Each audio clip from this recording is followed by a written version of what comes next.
Well, this is going to be a test. We're going to see if I'll tell you. Okay, I'll tell you in a second. Right now, just watch the video. I need you guys to know that when you see celebrities, influencers, musicians, whoever promoting Kamala Harris, it's because they're paid. And I know because they've approached me 3 times now. They always come in with the same offer. We want you to promote Kamala.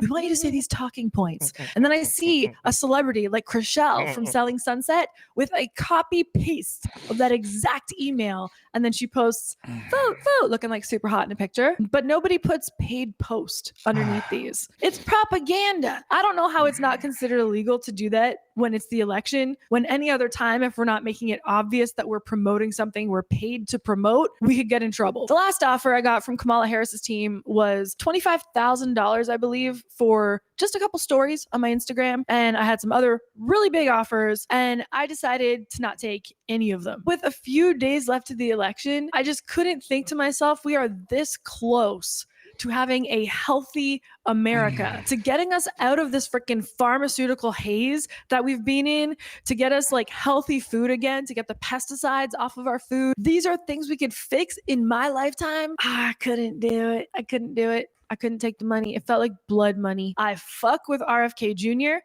Everything that he's saying is correct. It's right. And as someone who went through the medical system and spent years of my life disabled when I probably didn't need to if I had proper care, I can't stand by and let other people suffer. I couldn't do it.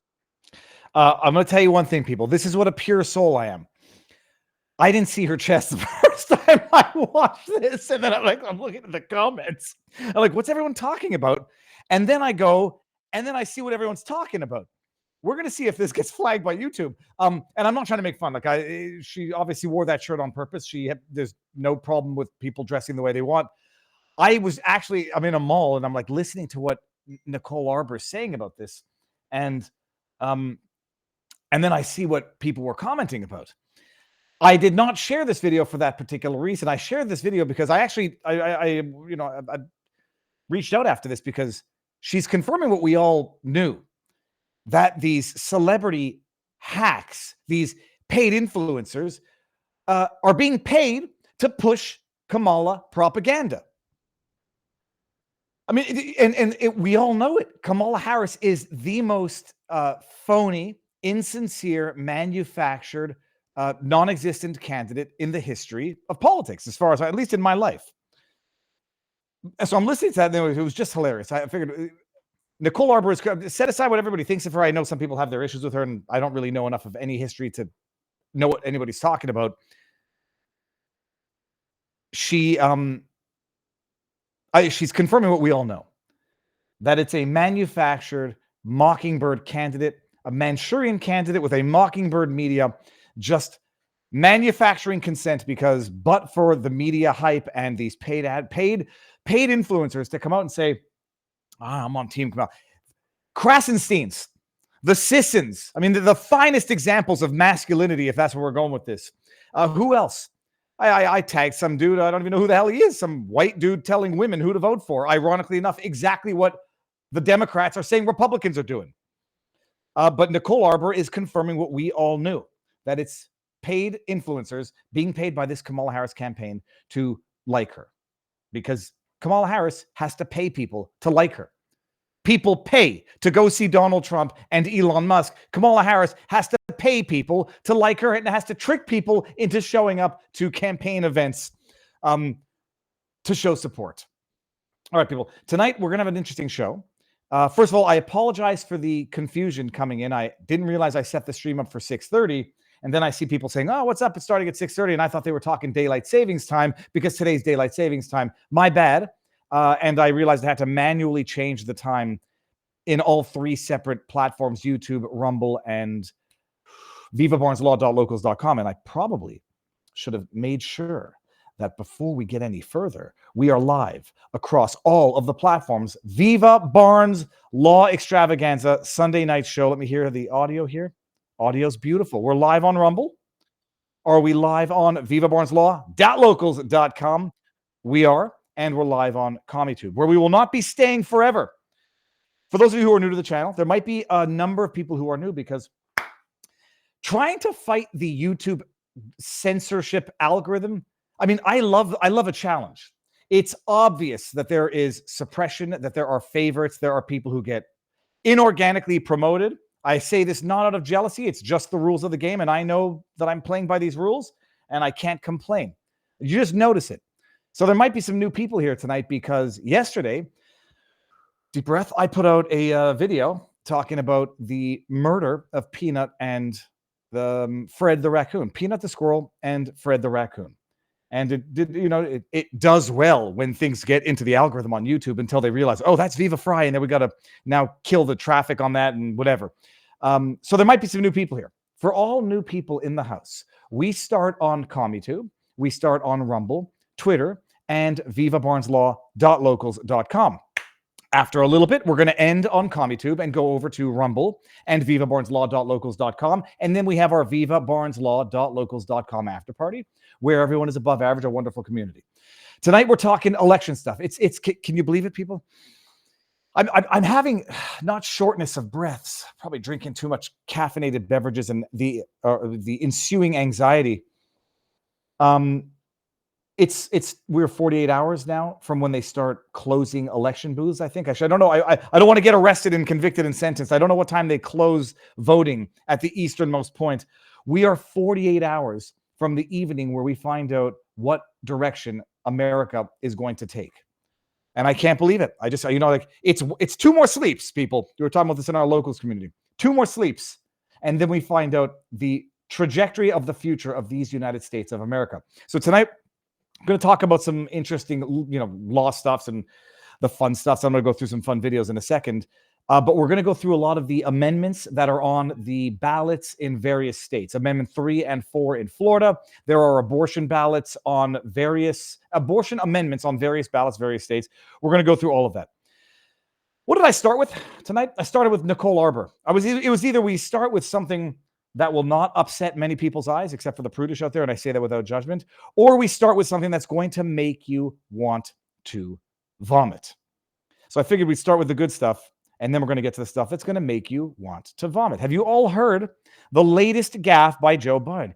He just wants to smack people in the ass. Anybody who has had disciplinarian parents, you know that every now and again they say, my hand's getting, when we grew up, it was my hand's getting nervous. You get a little spanking if you're a little too rude, and my hand's getting nervous.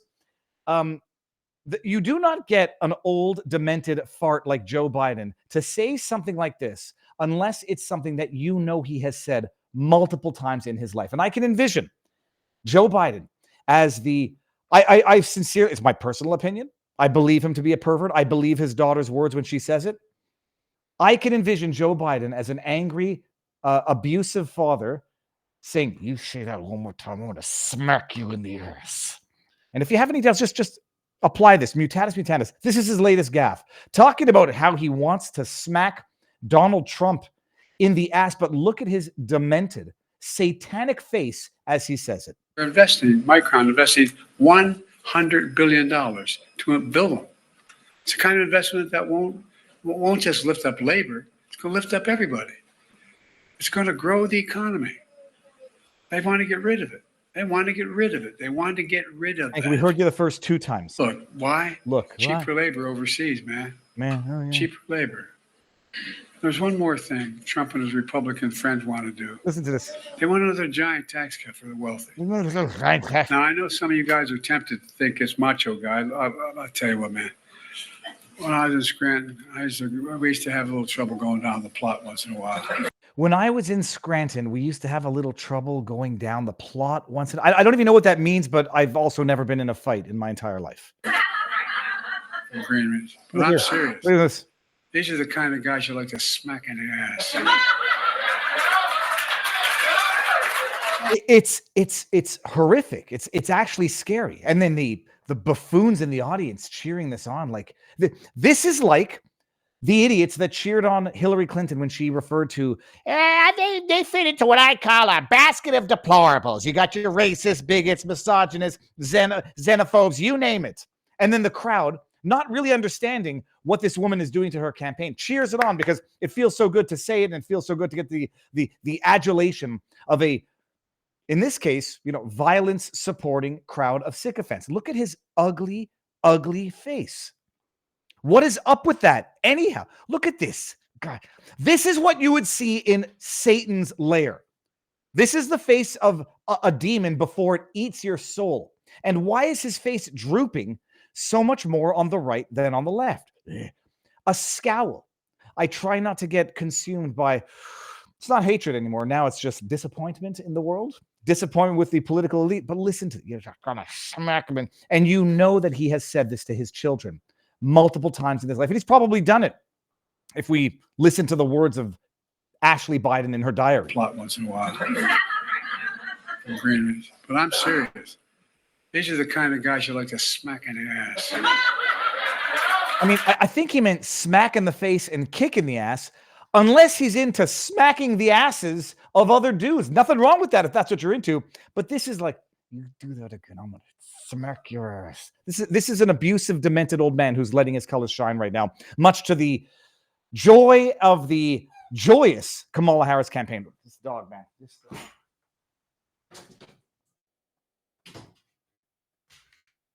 But don't worry.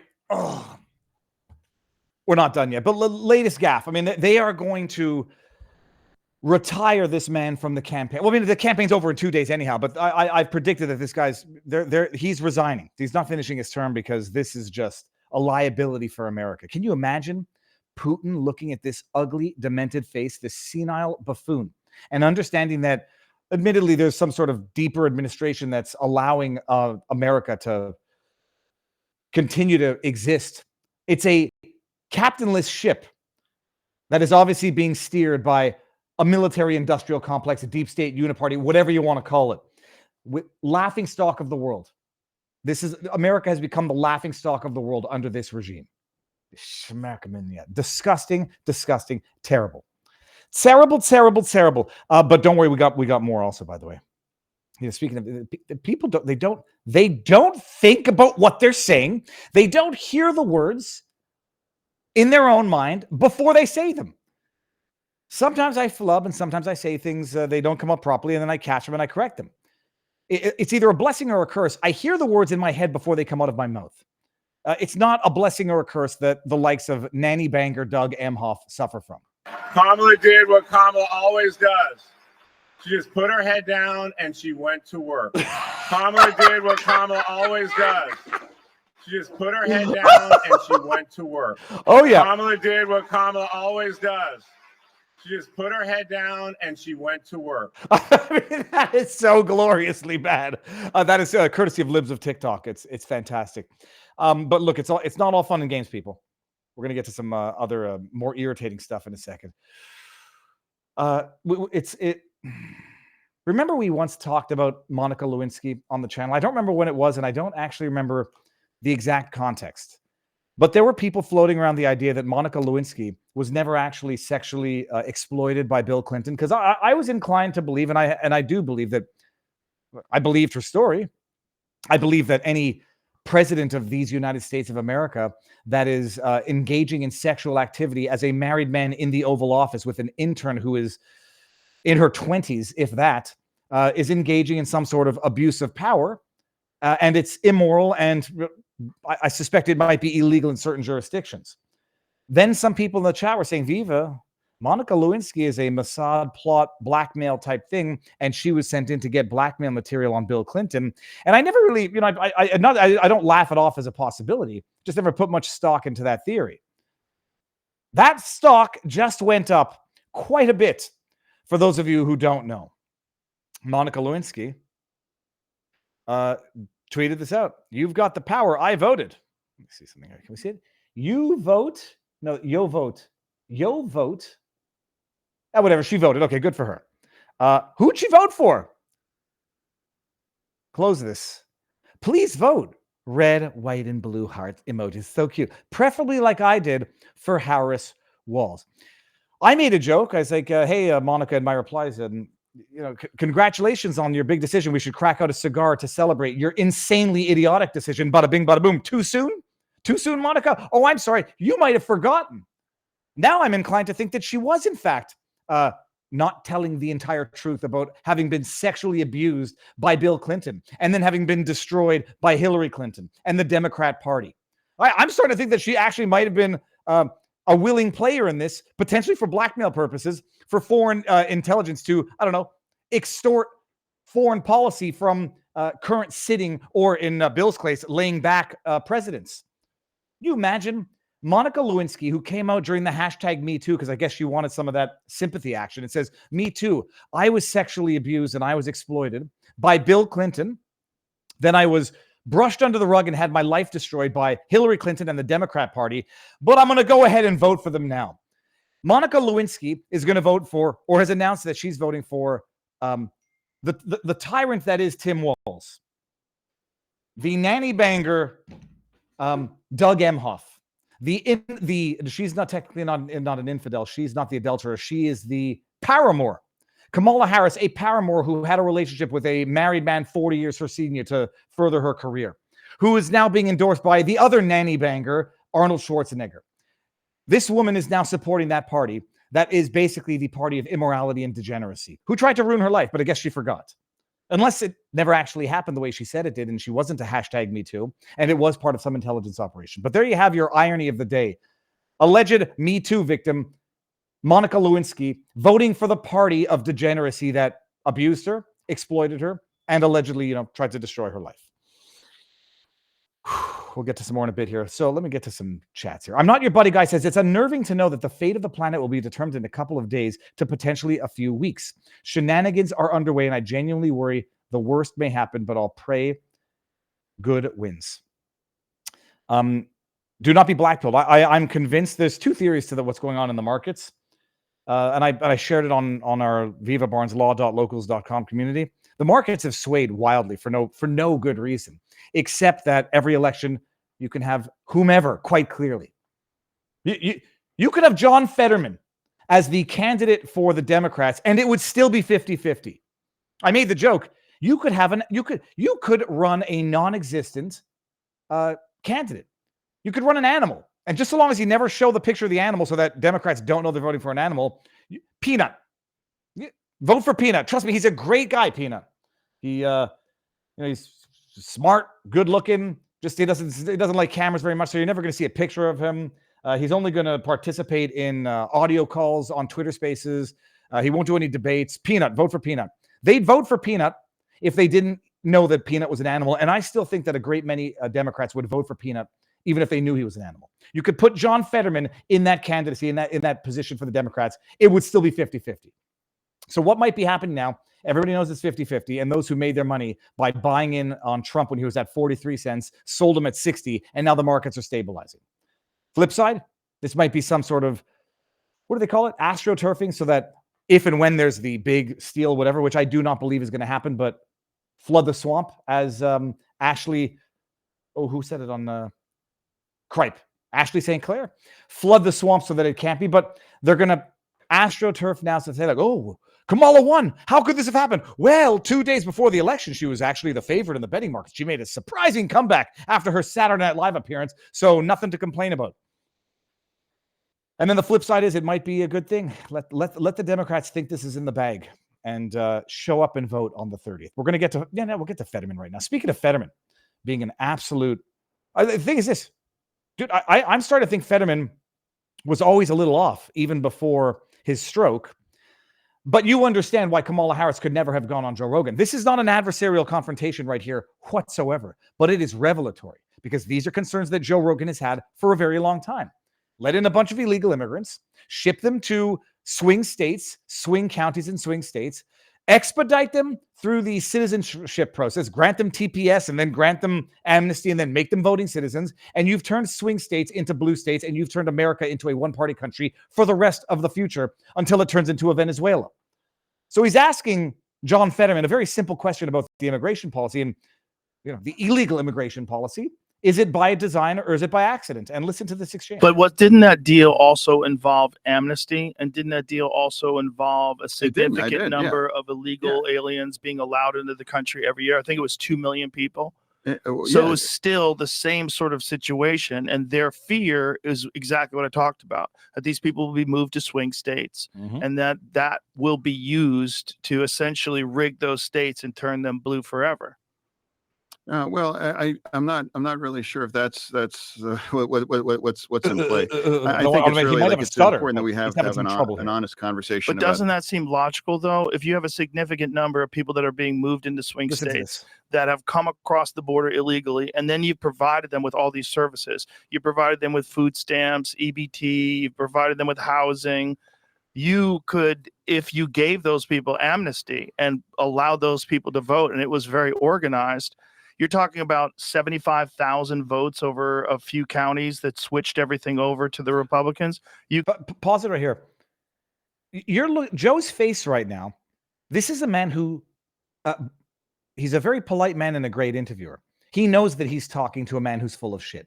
And these are the eyes of someone who has gone from a lefty-leaning blue Democrat to I'm too old for this shit and I see it for what it is. Listen to this.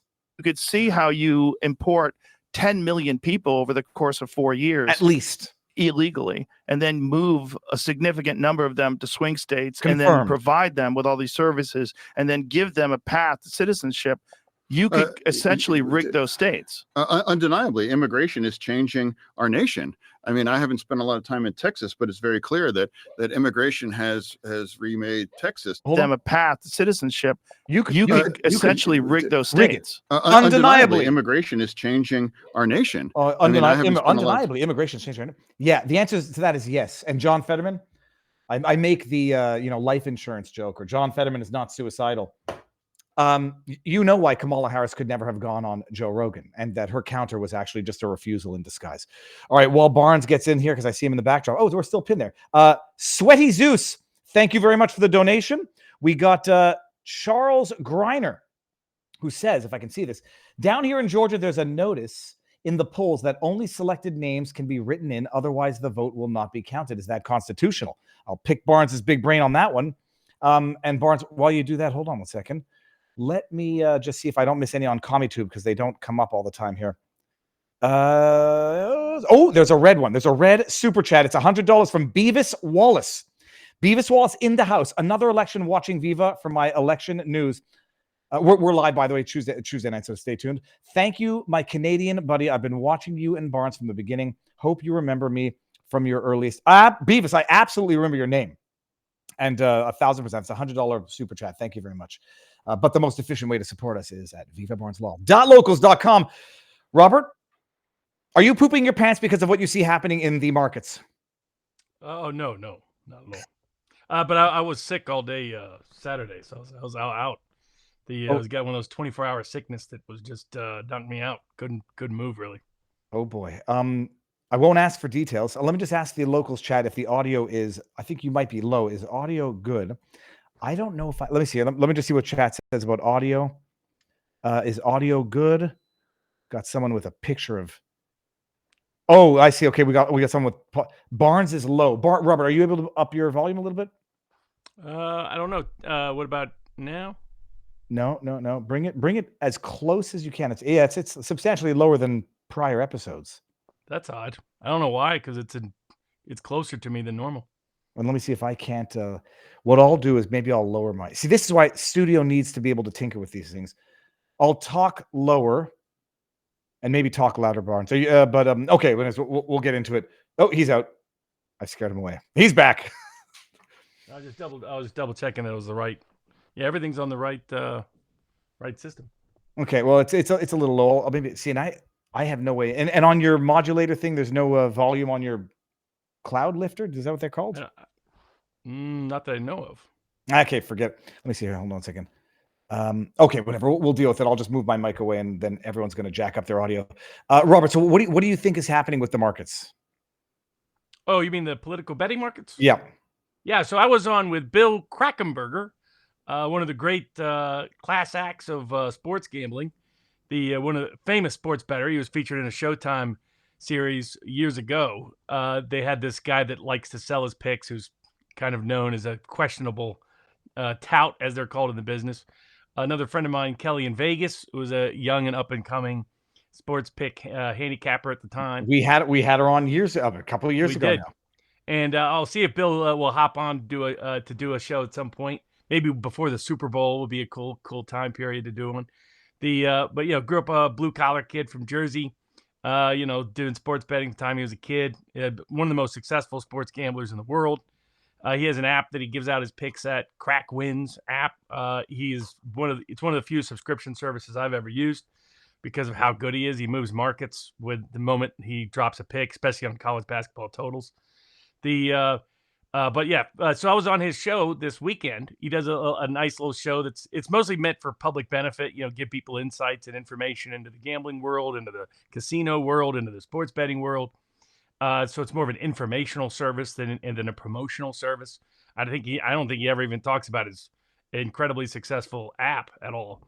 But I was on there to talk about the political betting, that now that it's legal in large parts of the United States, through the big win that we talked about of Kalshi beating the Biden administration. Once that happened, interactive brokers opened up markets, and the FTC very belatedly, but ultimately didn't want Kalshi, I think, dominating the market. So they allowed Robinhood to open up election markets.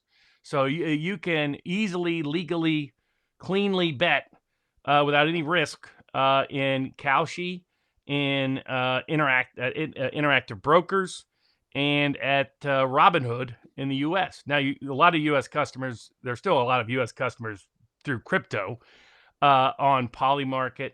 You still have Predict It, which is freely available, also legal in the U.S. It just has caps on how much you can bet and a little bit higher fees that it can use. And then you have all the offshore books that take a lot of U.S. money and that are pretty safe. It's just they're not as easily accessible as these other U.S. markets are. So once that happened, you were going to have a lot of U.S. money flood in.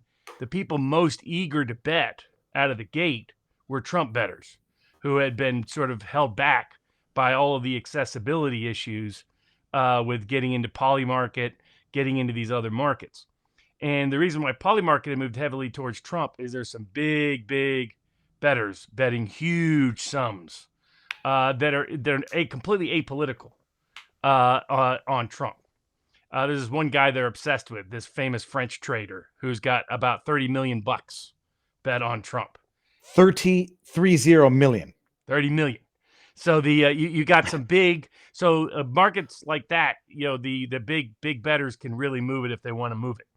And so he wasn't trying to move it. He was just like, Trump's undervalued. And his analysis, by the way, is very simple. I'm pretty sure by his quotes he took from some things that I had said over the years. But hey, that makes him a smart political gambler. Look for somebody who's made a lot of money in political betting, see what they say, see if I can use it for this election, see if I can make money on it. It's like knowing what Warren Buffett or Druckenmiller is going to do before they do it in the stock market. Yeah, it's probably a pretty safe strategy over time. Or if you're in on the same inside information that maybe someone like Mr. Cohen, the owner of the Mets, was back in the day. Well, that's another story for another day. So early money was what I predicted on Crack. Did the episode on Friday, and I said what to look for over the weekend is for Harris money to come in. That there's probably going to be some media-shaped narratives that are pro-Harris, particularly in the polling world, and a lot of your novice gamblers are going to like the polls and are going to rely on the polls. If I've been betting politics around the world for a decade, betting politics in the U.S. for the better part of 2 decades. And what I usually do is bet against the polls, to be honest. It's to know when the polls are right or wrong or when they overstate something. And in the U.S., they're particularly bad. The exit polls are the worst. Most money I ever made in an election before 2016 was 2004 on election night. Election night, the exit polls said John Kerry had easily won. John Kerry on election night was over 70% chance he would win the election in the live election markets. So I was hammering Bush, just boom, boom, boom. I was like, no, the exit polls have always been wrong. They're wrong again. They're useless. And of course, Bush cashed, but I got on election night better than 2-1. Brexit on election night because of wrong exit polls was 10-1 on election night in London. And of course it won 10-1. Imagine that payout. Not a lot of one day 10-1 payouts you get in the world of investing. So So what I predicted on Krackenberger was I was like, if you want to bet Harris, bet her now because she's likely going to go up over the weekend. If you want to bet Trump, wait until probably early, maybe even late Tuesday, because the exit polls are going to say Harris is winning, and Harris is going to go up again in the markets on Tuesday, and you could probably get your best value on Trump midday on Tuesday if you're trying to time it. There's always risk. I want to correct this person right here. Trump won it. This is not gambling. This is investing in knowledge. It's no different than the stock market. If you think predictions are gambling, then you don't understand investment. You don't understand economics. You don't understand human life. So there's a difference between gambling. True gambling is gambling on random events of chance. Dice. By the way, to that person, find me the quote in the Bible that says gambling is a sin. Hint, ain't in there. You're wrong. Just a little FYI. There's reasons to be wary of true random games of chance where the house has the odds, because you're paying for entertainment, is what you're paying for, because you're going to pay some percentage for it. But for some people, that's fun and enjoyment. And it's been a myth within the particularly the Protestant tradition that gambling is a sin. It's not. You don't hear much of the Catholic tradition because that's what do you call bingos on Friday and Saturday night? Bingo is actually gambling, and yet all kinds of churches do it. But that's a common myth, and it's completely false. I'll debate anybody on that anywhere. But when I'm talking about sports gambling, what's called sports gambling, it's not in fact gambling because it's not a random game of chance under the law. It is based on a skill. Why Bill Krackenberger isn't good at it? Because he's randomly lucky for 25 years running. He's good at it because it's a game of skill. Poker is a game of skill. Political betting is a game of skill. It's about figuring out what do you think the most likely set of events are. And there's no certainties. To paraphrase the great George Gammon, there's no, in any aspect of investing, there are no certainties. There are only probabilities. People always tend to forget that, but that's always a point. So you're just trying to assess where the probability you think of something happening is greater than what the markets say is going to happen. And that's the sort of true nature of certain kinds of predictive investing that's profitable over time. And so I don't know. You're gonna have to tell me what the squirrel story is. I just saw some references to it. I have no idea. Well, if you were out of commission yesterday, Robert, that was one hell of a day. But hold on, Robert. I mean, I'm looking at it, and I understand predicted it might be more easy to manipulate, but like I can understand your argument. Like I just see this. It doesn't seem organic, but I can understand where you're getting at in terms of. Well, it was partially not organic in just the sense that Trump money was going to be the first money in these markets. Because they're sitting there looking at Polymarket, Trump at 65%. So they could get Trump below that and on Kalshi. So they were hammering Kalshi. So so you even had people doing sort of arbitrage opportunities. Interesting. So the early money was going to be Trump. And then then there was going to be Harris money to come in because they would, just like you look at Steve Fezzik, big famous sports bettor here in Vegas, known as the Blue Horseshoe. He's liked Harris because he just looks at it from the perspective of a traditional sports bettor, which is, okay, the polls are saying it's even and she's an underdog in the markets. That must mean there's value in the markets on the underdog. And there's limits to extending sports logic to political logic. The biggest one is he's relying on polls. That's the issue there. But it otherwise makes sense what his logic is. So you knew that money was going to come back in. So and then you knew, especially if a lot of these sports bettors, political bettors, are going to be novices. It always strikes me. I never thought I would see a betting environment for an election as good as 2016 was. I mean, that's why I took every penny, nickel, dime, and dollar I had to my name, went over to London and placed the bets. And little sports books all around London, all around Dublin, became world famous for it because it got leaked out to some local bookies were calling the local press saying, this crazy guy's coming here betting all his money on Trump. Paddy Power, famous Irish bookie, had already paid out Hillary bets. Said this guarantees she's going to win. We're going to pay you out in advance. That's how certain they were over there. And of course, Trump won.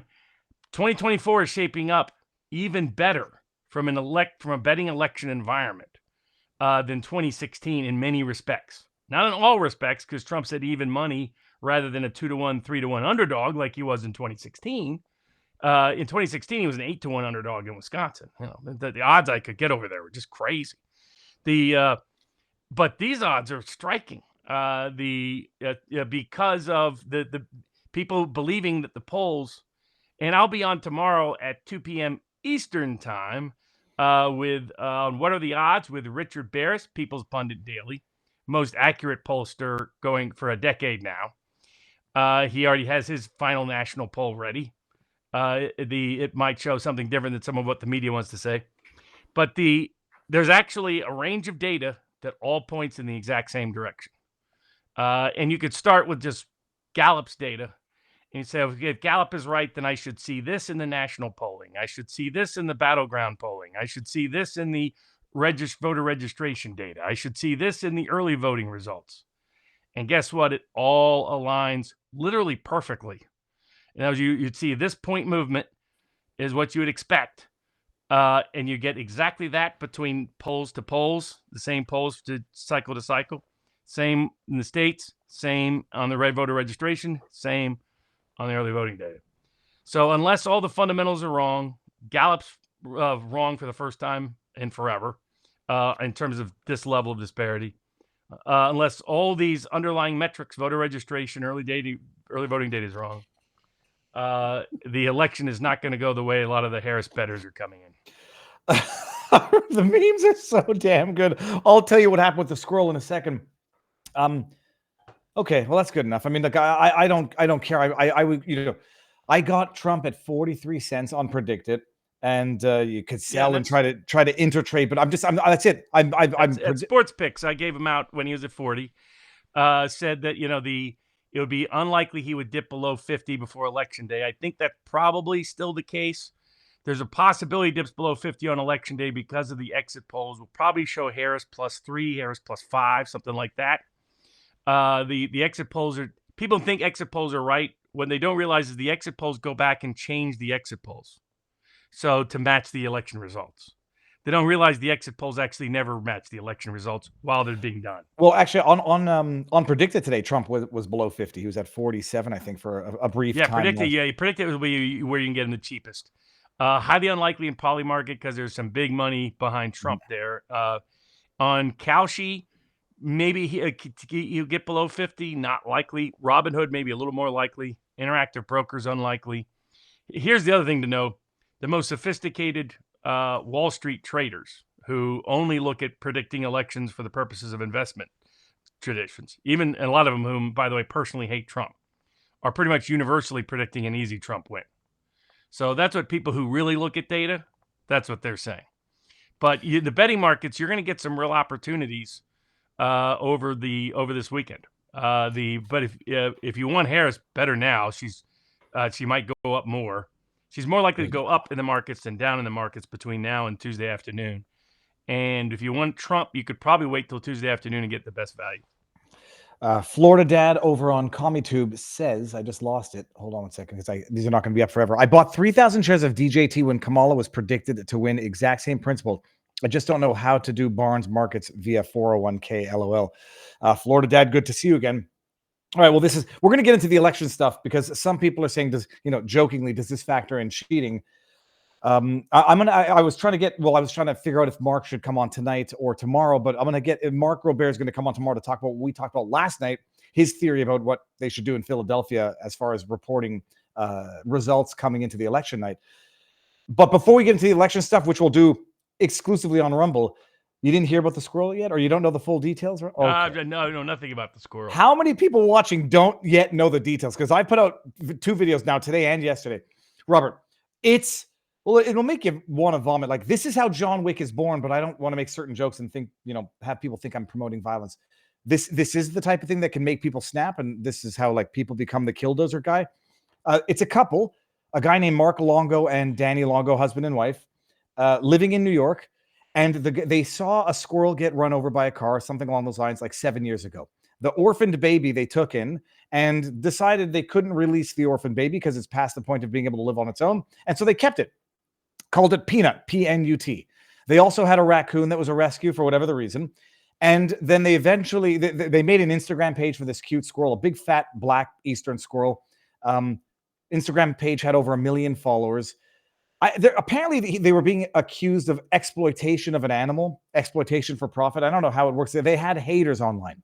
And apparently the haters called the New York Department of Environmental Conservationism, who then allegedly they were told of a vector of rabies in their house. They go to a judge. I haven't seen the court filing the documents yet, but I'm going to. And they go to see a judge who issues a warrant to, I guess, seize the vectors for rabies. And they go to this guy's house, raid his house, have him outside. He's got rescue horses. He turned it into something of a not-for-profit rescue organization as well. They keep him outside of the house for 5 hours while they ransack every nook and cranny of his house. They get the squirrel, I guess, and the squirrel, people were saying, like, how are they not wearing leather gloves with it, whatever? The squirrel bites the hand of one of the agents who are there to seize it. And so they euthanize the squirrel and the raccoon to test for rabies. Within 24 hours, they seize the squirrels. Longo goes onto Instagram, starts a fundraiser to get money so that he can fight to get his animals back. And they murdered his animals before he could get them back. And I appreciate murder only applies to the unlawful killing of a human. I'm going to expand the definition of murder. They murdered his pets. This squirrel, well, they call it that when they don't like what someone has done it. When a farmer has done it and they don't think it's approved in Pennsylvania, they criminally prosecute them for felony murder. And so the guy goes on TMZ. He's given interviews. I reached out to him and I hope to be able to have him on. He explains what happens. They go in, they keep him outside. They seize his. It's a fat. Take a wild guess. The rabies test probably came back negative. It's obvious. First of all, like I said from experience, squirrels don't get rabies. The raccoons may every now and again, but they've been in his possession for years. They might have very well. The raccoon might have been vaccinated. I don't know. Squirrels, I don't know how you vaccinate for rabies, but they don't carry rabies. And certainly when you get bit out of an act of aggression, when you're seizing an animal, it's not a rabid animal bite. And there's never been a case of a squirrel giving a human rabies, ever. So they killed his animals. And Trump got on it. He's apparently meeting with Trump. And I say, this isn't really Trump. It's wild. For the cats, for the dogs, the dogs, the squirrels and the raccoons. Justice for Peanut and justice for Fred. Fred was the raccoon. Peanut. That's great. Justice. So that's the massive news. But this is like I can't go with the raccoons. Those are sneaky little animals. If They're always you've up ever to something seen them, bad. Yeah, but if you've ever seen them, like I know my vet in Montreal had a couple as pets. They're really, really cute. And the way they use their that's definitely true. Smart, dexterous. Have you seen them pretending to be dead? Those famous, they'll see a video camera and they think someone's there and they'll freeze and they'll pretend to be. No, but I saw a possum pretend to be dead on my front steps. One of the, and so that's the story of what went on with the raccoon and the squirrel. And to everybody out there, the guy, I'm not saying anything private. I read this in an article. He had an OnlyFans page. It was for something totally different. Peanut lives matter. Well, apparently his OnlyFans was Squirrel Daddy. And I was like, when I found that out, it was in an article. I'm like, please, if we find out he was using the squirrel for something dirty, but he wasn't. It's a totally separate thing, and to each their own. But they murdered this guy's beloved animals. And I said as a joke, rescue animals, the cliche is that sometimes they rescue the owners. The guy's obviously got things in his life that this squirrel meant exponentially more than anybody could possibly imagine. And you get an awful communist hochul state to come in and murder your animals. And tell you what, Environmental Conservation Department. Yeah. Right. Oh, and the squirrel. And they love using as their excuse disease. Disease. Disease is their favorite pretext for control. Whether it's prohibiting you from getting the food that you want, requiring you to take medicine you don't want, controlling your body at every level, controlling what you can do with your own property. It's all done in the name of disease and environment. It's discredited the environmental movement completely. I mean, there's an environmental movement that went from making sure your creeks don't have a bunch of crap in it, making sure your land isn't being polluted by the local big chemical company, things that were common sense, Robert Kennedy style environmentalism became Bill Gates excuses to run your life. Things that had nothing to do with actual environmentalism, environmental apocalyptic logic. It shows you why we can't give the state this power. And it's another sad example. That judge is going to, for once, regret signing a search warrant. These judges constantly just are rubber stamps for search warrants. You get a search warrant to grab a squirrel, you should be like, hold on a second. But it's a squirrel that's on Instagram. The world knows the squirrel. It's not like he's harboring disgusting rancid animals. And even then, but he was also, Robert, in the process of registering the squirrel as an educational animal. You see the videos. He comes into his house. The squirrel jumps off the drapes onto his shoulder. It's tragic. It's offensive. And Elon's on it. Trump is on it. The world is on it. And it's like what a moment, because I think it's gonna wake some people up. Okay, but let me, I'm gonna do a couple things. So let me bring a few of these up before we go over to Rumble. The Jay Westcott says, well, I don't know about the rest of the East Coast, but Bucks County wants us to believe that the polls closed at noon last Wednesday or Thursday. LOL. We're gonna get to that. We're gonna get to that in a second. And then CSI referee says the drooping on the right side is an affect from the aneurysm he had years ago. Interesting. I didn't know that. I thought it was just Satan creeping into his body and making him evil. The most disturbing part that I've experienced recently is talking to some of these people on the left and hearing how they are open to, quote, mass human removal so they can stop these extremists. Robert, it was not something that I don't know if you knew about it that we're going to talk about, if I may. Did you read Trump's lawsuit against CBS? Because it's going to tie in a little bit to maybe a FCC violation from Saturday Night Live. I have not as yet. Okay, so the bottom line, Trump is suing CBS for $10 billion. I love it. Suing them for $10 billion, but it's under the Texas Business and Commerce Code. And he's alleging that as a consumer, CBS violated, false advertising or deceptive business practices. Oh, right. And so the only question I had, and I don't know if you've had any immediate or direct experience, is, on the one hand, standing and jurisdiction. Well, here liberal judges have allowed all kinds of crazy things against conservatives in Austin on all kinds of legal theories that before were utterly unprecedented and had been rejected. So I've been encouraging conservatives, okay, go ahead, force the higher courts to undo all of these cases, or if it's going to be greenlit, it has to be greenlit for both sides.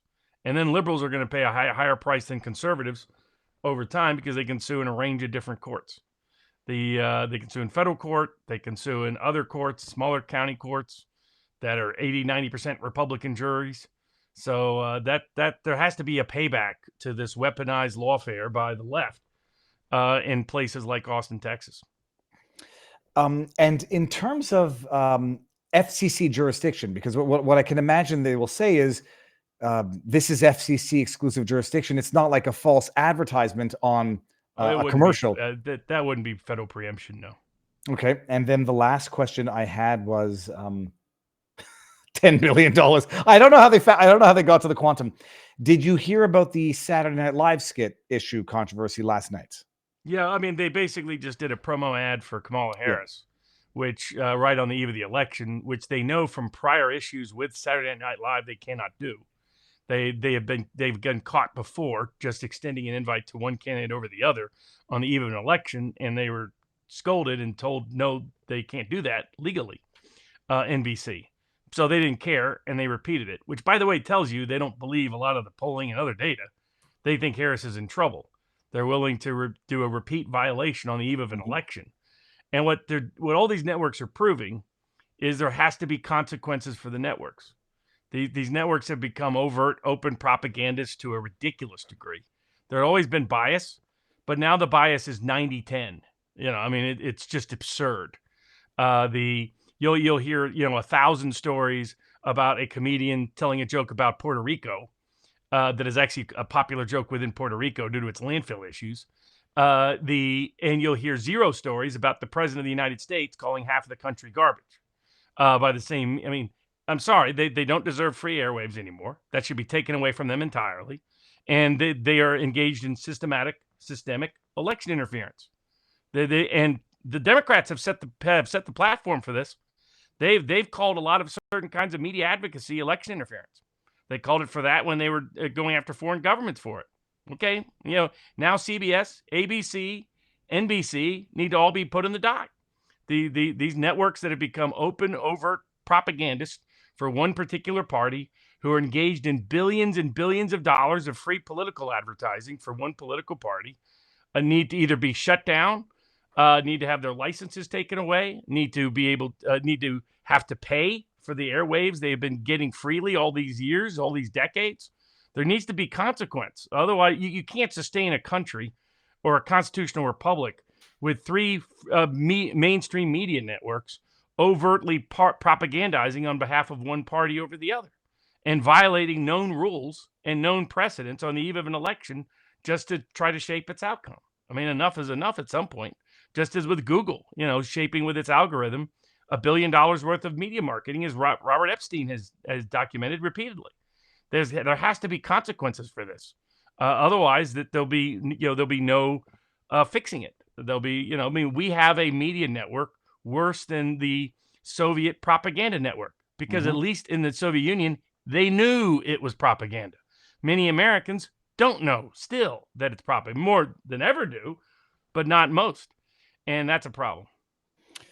Now, everybody, election night, we will be live. You'll be bumping in and out, but we're going to set something up for our community. It's going to be live all night, and I'll try to man it in as much as humanly possible. We're going to pop in with Mark Robert and Eric Hunley down the street. Going to pop in with Dave Rubin, I think at 11:30. Rebel News at some point. We will have our evening, and it will be on all platforms. For right now, we're going over to Rumble. So there are 5,900 people watching on YouTube. Come over to Rumble. I know some of you don't like the format, whatever, and you can come over to Locals too. Tuesday will be live on all platforms, but tonight we're going to go discuss the election stuff on Rumble, and not because we're not allowed discussing it here, but because we need to vote with our feet, our eyeballs, and build up the platforms that are letting us have this discussion. So coming over to Rumble as I'll look at the number to make sure it goes down. We're talking about, Pennsylvania, there's been some updates. Obviously, a lot of lawsuits this week. Georgia, there's some chicanery. Virginia, there's been some chicanery. And we're going to go over the amendments that are on various ballots. Yeah, we got abortion. We got elections. We got criminal justice reform. We got minimum wage. We got energy. We got environment. Sometimes we got the energy against the environment, depending on how you perceive the issue. We have marijuana. So we have a lot of hot button issues across the country on ballots and initiatives. There's over 60, but about 50, most of them are in those topics. So we'll give you some analysis. Some of it's different than what you may expect, because people had been asking commonly, legally, what's the impact of this? And in particular, they're asking this about the abortion one. I know people that are here in Nevada that are strongly pro-choice that voted no on the pro-choice amendment. And it applies to the same reasoning, applies across the country to pretty much every abortion referendum. We'll get into what the pro-choice community took a gamble doing. They're trying to sneak one in over on the electorate.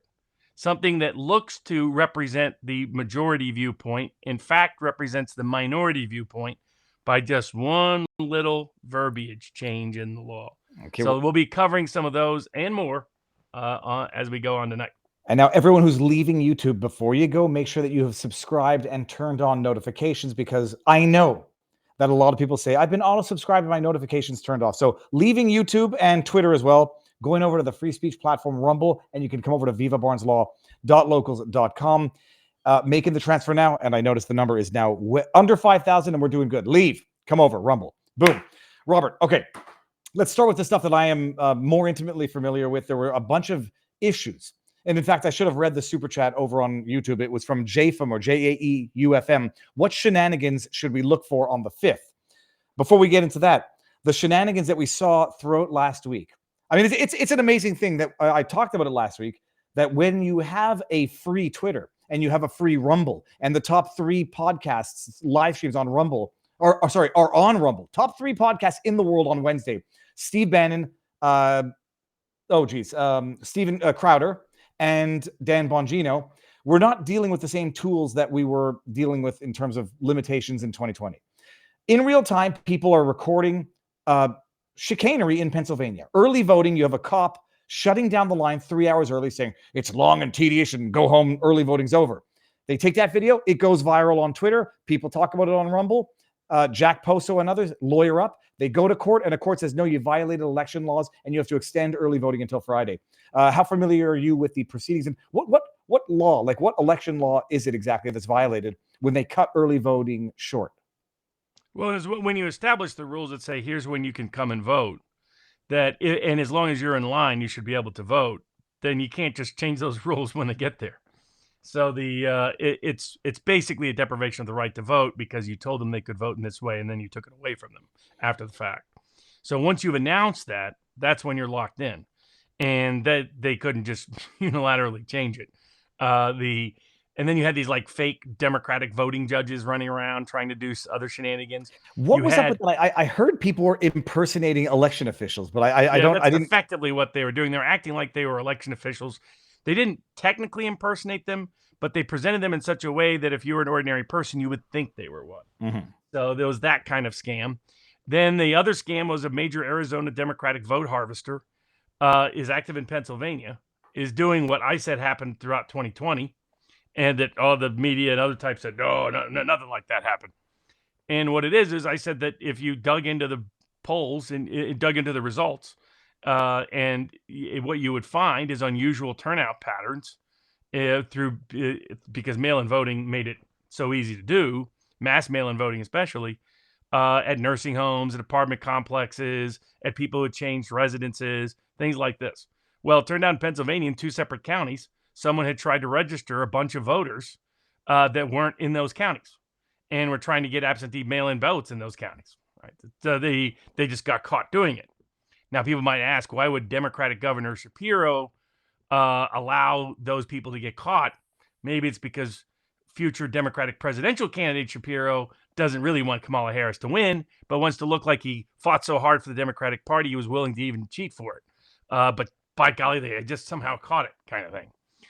So Pennsylvania Supreme Court also pulled back on several of its rulings and lower court rulings that are, so there's not going to be as liberalized set of rules about mail-in voting, about if you don't properly date it, if you don't properly put it in, a whole bunch of things like that, that also discourage and deter mail-in voting fraud. And the other thing is you have a lot of people who just voted in 2020 who are not voting in 2024. 2 theories for that. One, it was such a mass mail-in voting environment that a lot of people voted who are really engaged, maybe some young people and some others. There's another thesis for that. If they didn't exist in the first place. Exactly. That those vote, or if they voted, they weren't aware that they voted. Mm-hmm. And so whichever it is, you're seeing evidence for it in both cases. But it pretty much the way the election law cases have gone to date. There have been some Democratic wins, but there have been more Democratic losses. And in pretty much every state, the election environment is stricter in enforcing rules than it was in 2020, sometimes substantially so. And at least in the mail-in voting in every single state, Democratic mail-in voting is down substantially in most places. It's down by as much as 80-85% in places that no longer have crazy rules like Georgia did. But in other states, down by 20-25%. And this includes like Oregon, Washington, Maine, New York. I mean, it doesn't matter what you point to any state on the map. Democratic mail-in voting is down and usually way down. So whatever the reason for that mass mail-in voting in 2020, it's not being replicated in 2024. And it may be the tighter election rules might be part of the reason why. Okay, that's fair. So Pennsylvania early voting, they changed that. So the ballot harvesting, I mean, or what was going on in Arizona? What is the mechanism through which it's being carried out? Somebody's going around looking to register people, and he has to get people's names. Yeah, well, sometimes here's the way you do it. Sometimes you get names of people you claim that they're resident someplace, and you just file it. It's a person that it doesn't actually live there, or it won't contradict your information. Another thing you do is you track change of residence, I mean. So somebody that's moved, but they might not have been noted as moved on the voter rolls. Mm-hmm. So you request a ballot in their old name or in their old residence at their current name, knowing they haven't requested one because they moved. That's one of the most common things to do. And then is to try to register voters in names of people that just don't exist. And it's seeing and what it is they were so confident they could get away with it that they were that they got caught with ease. with just basic metrics being put in. What does that tell you? They're it tells desperate. you that in 2020 they didn't get caught, and that's why they thought they could get away with it again. And so we're seeing it in the real mail-in voting numbers. They're just way down, but it's almost all on the Democratic side, right? There's been almost no drop-off in Republican mail-in votes. The only drop-off is in Democratic mail-in votes. Okay, interesting. And this we'll get into the answering of the question as to what chicanery people should be looking for on the 5th. It's in Georgia. You're looking for it to be really, really tight within, or perceived as tight once certain votes are counted. And they suddenly say when it's late, and then around midnight they say they can't finish, and they got to finish tomorrow. And if you get a combination of that, you're at high risk of sneaky ballots coming in and suddenly the election shifting. That's always been the modus operandi of election fortification, as Time magazine called it. Some of us call it election fornication.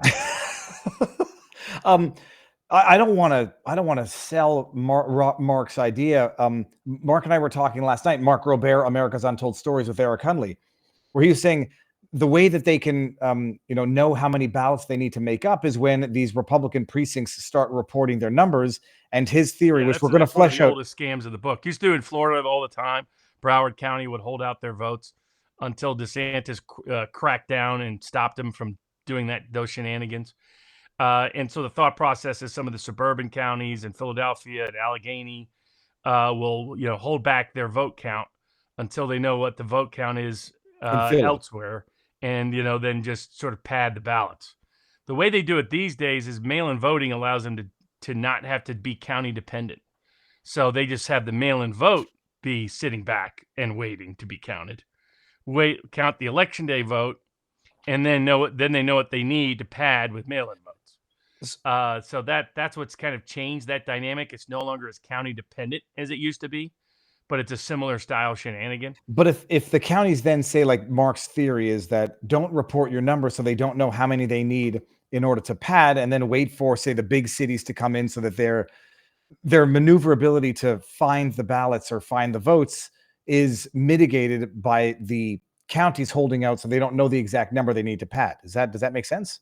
Yeah. I mean, and there's some states that basically require quicker, more efficient, and more consistent county-to-county vote reporting than others. And that would solve that problem as well. It just, in the current environment, it's the holdback of mail-in vote counting that creates potentially the issue. Okay. That's not county-specific in the same way. But yes, he's right that's how historically it was done, that the big city Democratic counties would hold back their vote counting until the Republican counties were done. What percentage is going to be mail-in, give or take, this year? Well, it was substantially down. Okay. I think the last count I saw was that mail-in vote nationwide will be down 50%. Down 50 from what? 2020. Okay, no, but I mean percentage. 2020 was the only mail-in vote mass election we ever had. But is it going to be like 20? Very, very rare. 20% of votes, 15%, 5%? I'd have to go back and look in terms of percentage of the vote, but it's going to be half of what it was in 2020. Okay. It was in Georgia, that apparently they were not extending, but they were accepting early votes beyond the deadline, and they got that restrained by a court as well. Had you heard about that? Yeah, Fulton County was playing some games because they're getting very low turnout from urban black men, young urban black men that lean Democratic are not voting at the levels that they need them to for the Harris campaign and for other Democrats. And so Fulton County's try to fix that problem, if you will, by extending the voting period, and that got rejected by the court. Everywhere pretty much, while there've been some Democratic wins, it's still, compared to 2020, a much stricter election environment than 2020 in terms of what the liberalization and loosening of rules that facilitate or at least open the door to fraud, whether you think it happened or not. Those opportunities are much smaller than they were in 2020. And now someone had asked in a previous chat, I'll see if I can find it, but what were the lawsuits in 2020 that went to the merits that Trump was actually plaintiff in? There's a highlight out there. We put together the highlight in one of the Sunday streams, so I don't remember where it is, but it's out there. iHall86 says Kamala's only up in the betting markets after the FTC allowed Robinhood to do contracts on the election. That's interesting. I didn't know the timing on that. Monica Lewinsky, America's Humidor, which is very funny. And now let's just hear the Barnes. With which 2 states, 3 cases? Oh, this was it. Sorry. Has Trump been named a plaintiff in the in 2020 election irregularities? It was Philadelphia. He was a plaintiff. So there's really only one case where he was contesting the election. So there were some pre-election cases that carried over post-election about certain rules and procedures that ultimately also determined he didn't have certain standing to bring cases. So one was Pennsylvania. There might have been another one somewhere else, but the only election contest he ever brought was Georgia. Mm-hmm. That was the only one he brought as an election contest, which the courts managed to never hear, despite rules requiring they hear it weeks before the inauguration day, and they just refused. And the courts just violated their own rules and violated state law and never paid any price for it. Okay, good. So Georgia was covered. Pennsylvania. There was something out of Virginia, but I forget what it is now. Out of Virginia, the big surprising Supreme Court actually stepped in positively. Oh, that's right. That was the purging of the voter roll. Again, we discussed it last week, and it's not a number that's significant enough, but it was a political debacle for the Democrats and I guess a legal victory for the Republicans, that people who self-identified as non-citizens can be purged from the roll even if it's less than 90 days to the election. Okay, good. I think that does. I was glad it was promising that the Supreme Court was not willing to go AWOL on every election case, as they have in recent cycles. But this was the question. Is that Supreme Court decision for Virginia precedent in other states? Because from what I've seen... it will be... Yeah, I think it will be interpreted as such. So in Alabama, I think they reached a resolution. I don't know if there's any other litigation in any of the other states concerning it. I think it was obviously a mistake by the Justice Department to bring the cases because it just highlighted the issue in a politically embarrassing way for Harris. Democrats are already conspiring to keep Trump out of office if he wins constitutionally or by other means. Is anyone on Team Trump planning for this? Oh, there's people, but the probabilities of that are extremely remote. Mm-hmm. Okay, so now we're going to move on to the other good stuff. We're going to get to I'll get to some of the Viva Barnes tips throughout the whole thing, but we'll definitely get to all them afterwards. All of them over, $3 or $5, just so I don't get in trouble if I don't read the $1. Some people go 111. Okay. Okay, there's on the ballot this year are amendments for abortion. I'm familiar with the ones in Florida, so I guess we could start with those. And it's useful because the Florida one is pretty much identical, other than a single pro-life one, to the rest of the country, and two unique ones at the county level in San Francisco and Amarillo. The rest are identical to Florida because the pro-choice movement has taken a big gamble. Okay, let me see. This is the one. Let me see here. This is my Florida. Okay, this is it. I hope that this is the right amendment.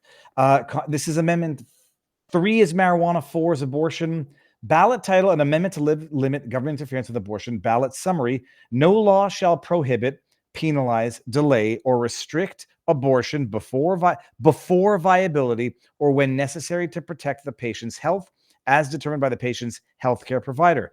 This amendment does not change the legislature's constitutional authority to require notification to a parent or guardian before a minor has an abortion. Now, let me just take this out and come back to the way it's being described over on Ballotopia. Right. This is Amendment 4. Okay. Amendment 4, if you can get past all of the cookies. A yes vote supports adding the following language to the Florida Constitution's Declaration of Rights. No law shall prohibit, penalize, delay, or restrict abortion before viability or when necessary to protect the patient's health as determined by the healthcare provider. Okay. What is that? Like, I read that, and the first question I ask is, okay, fine. So you cannot prevent it before viability. I don't know when that is exactly. I don't know if that's specified anywhere. And to protect the patient's health. Having seen that woman come out and say, well, that health includes also mental health, I then question whether or not this has any limitations. So you can't restrict it before viability or after viability when necessary to protect a patient's health as determined by their doctor. So you want to break it down. Do you know if that includes mental health and is that basically you get a doctor to say, I can do it at any point, and it's going to be allowed if you vote yes on that amendment. That's exactly what it is. So they originally sold this as overturning the heartbeat ban passed in Florida. And it's been a lie from day one. The pro-choice community has decided to push the envelope. What they could have done is said when the patient's life is in danger as determined by a doctor. So that it's up to viability and post viability only when it fits a self-defense rationale. Which you could argue for rape and incest as well. The problem is when you have abortion available before viability, the rape and incest defense argument doesn't really, doesn't sound like a self-defense argument anymore. But at a minimum, there is a legal logic behind late-term abortions, which is self-defense. But the self-defense, so let's look at what the self-defense law says. That's when the person is in danger of severe bodily injury or death. That's when you can execute lethal violence or probable lethal violence in self-defense. That's where many American voters are. I don't necessarily share their opinions. I'm just pointing out what the law is and where many American voters are. So if they wanted to get easy passage, and by the way, this is identical in almost every single state referendum, every state that it's at, they have patient's health, patient's health, patient's health, patient's health. It's meant to trick people, voters, into thinking it means patient's life. Your life is in danger, that this is a self-defense situation. And legally, you are allowed to execute your self-defense. You're allowed to choose your own survival over someone else, even if that someone else is entirely innocent at putting your life at risk. That's, people kind of forget that about self-defense. Your self-defense does not depend at all upon the other person's intent. The other person cannot be intending to cause you any harm at all. And you're allowed to execute lethal self-defense. Just a ridiculous analogy to explain it. You're tied to a tree and a car is driving and the person's having a seizure and can't control the car and it's barreling towards you. And the only way that you can do it is by shooting the driver. Someone who's having a medical emergency that's going to threaten your life. They're innocent, mens rea wise. You would be entitled to exercise lethal force to protect your survival. Right. And those close to you in many places. The great bodily harm can be caused to someone else. So to protect your kid's life, you have to take somebody else's life, even if that other person is innocent. You're legally entitled to do so. If I may ask, who drafted the amendment? Oh, it's pro-choice communities all across the board. And because the amendments are identical. And they clearly made a tactical decision that they could get away with getting conservative states to approve late-term abortions for purely selective reasons that they know that voters in all of these states, even liberal states, oppose. So the public opinion is pretty clear on late-term abortions, post-viability abortions, which is these are 8-month abortions. That these are abortions that should only happen when the mother's life is in imminent risk of severe bodily harm or death. It's basically the exact same standard as self-defense. That's and that's where that community concept comes from, reflected in the public opinion. They know that, and yet they didn't choose to use that language. They use language that sounds like it, but isn't really it at all. This health is so broad, so generic. It's whatever a doctor says health is. And since the medical community is filled with a bunch of lefties, that can be literally, I'm going to feel bad if I continue to have this baby at 8.5 months. That's health.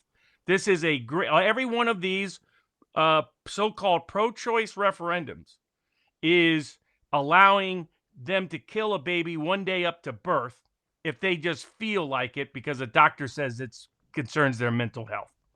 That's how pro-abortion these amendments are. Even Trump, when he first, because Trump was like, I'm not sure about the heartbeat bill. And he's like, no, hold on a second. I didn't realize this part about the health part. What does that mean? Trump himself didn't know what it actually meant, was misled as to what it actually meant. So like I said, people I know here in Nevada, strong pro-choice, Harris voters, all the rest, when they figured this out, they're like, no way, I'm voting no on that. and these are strong pro-choice voters. But like, we don't need to have abortions at 8.5 months. Even your average pro-choice voter opposes late-term selective abortions. Always has, like everybody else does. So they're trying to sneak one in over on the electorate.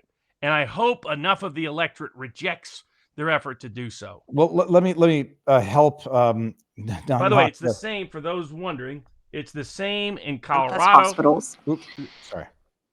Oh, no, go ahead and play that. And then yeah, because this is, I forget her name now. I'll have to play picture in picture. What is picture in picture? Get out of there. Okay, I won't play the whole thing. I'm just going to try to find the points. It would repeal Virginia's informed consent mandatory ultrasound and 24-hour delay. It would repeal the requirement that second trimester abortions be performed in a hospital licensed by the State Department of Health. Continuation of the pregnancy would impair the mental health of the woman. How late are we talking about? Well, so the way the suggestion that we've made in the bill is to say it's in the third trimester and at the, with the certification of the physician. So how late in the third trimester would you be able to do that? It's very unfortunate that our physicians, witnesses were not able to attend today to speak specifically. No, I'm talking about your bill. How late in the third trimester could a physician perform an abortion if he indicated it would impair the mental health of the woman? And physical health. Okay. Okay. I'm talking about the mental health. And then we'll get to the end here. Result to protect either her life or the mother's health, or I'm really short. Where she said, or I think it's here. Life is actually in danger. Mr. Chairman, I am aware that there are certain medical conditions where that might be an option for the mother, and I would actually turn over to Galena from Mayroll to see if she has those specific medical examples. Okay. Well, there was the part where she says she's kept dodging and dodging and dodging. Oh, and yeah. dodging No, but she admitted at one point. Answer. Well, the whole third trimester, up until the baby is born, you can kill it as long as a doctor says that the mother's mental will be emotionally distressed. No, the judge goes forward with it. The judge said classic selective late-term abortions that 80% of Americans completely oppose. And the pro-choice community is trying to trick, and the media is trying to trick America's voters. And this includes it's Amendment 4 in Florida, Amendment 79 in Colorado, Amendment 139 in Arizona, Question 1 in Maryland, Amendment 3 in Missouri, the 128 CI 128 in Montana, Initiative, let's see which one, Initiative 439 in Nebraska, Question 6 in Nevada, Proposal 1 in New York, wants to extend discrimination laws. That's analogous there too. And to a degree, South Dakota's Constitutional Amendment G. So just vote no on every pro-choice abortion amendment. Even if you're pro-choice, just vote no, because they're trying to get you to legalize and constitutionalize late-term selective abortions.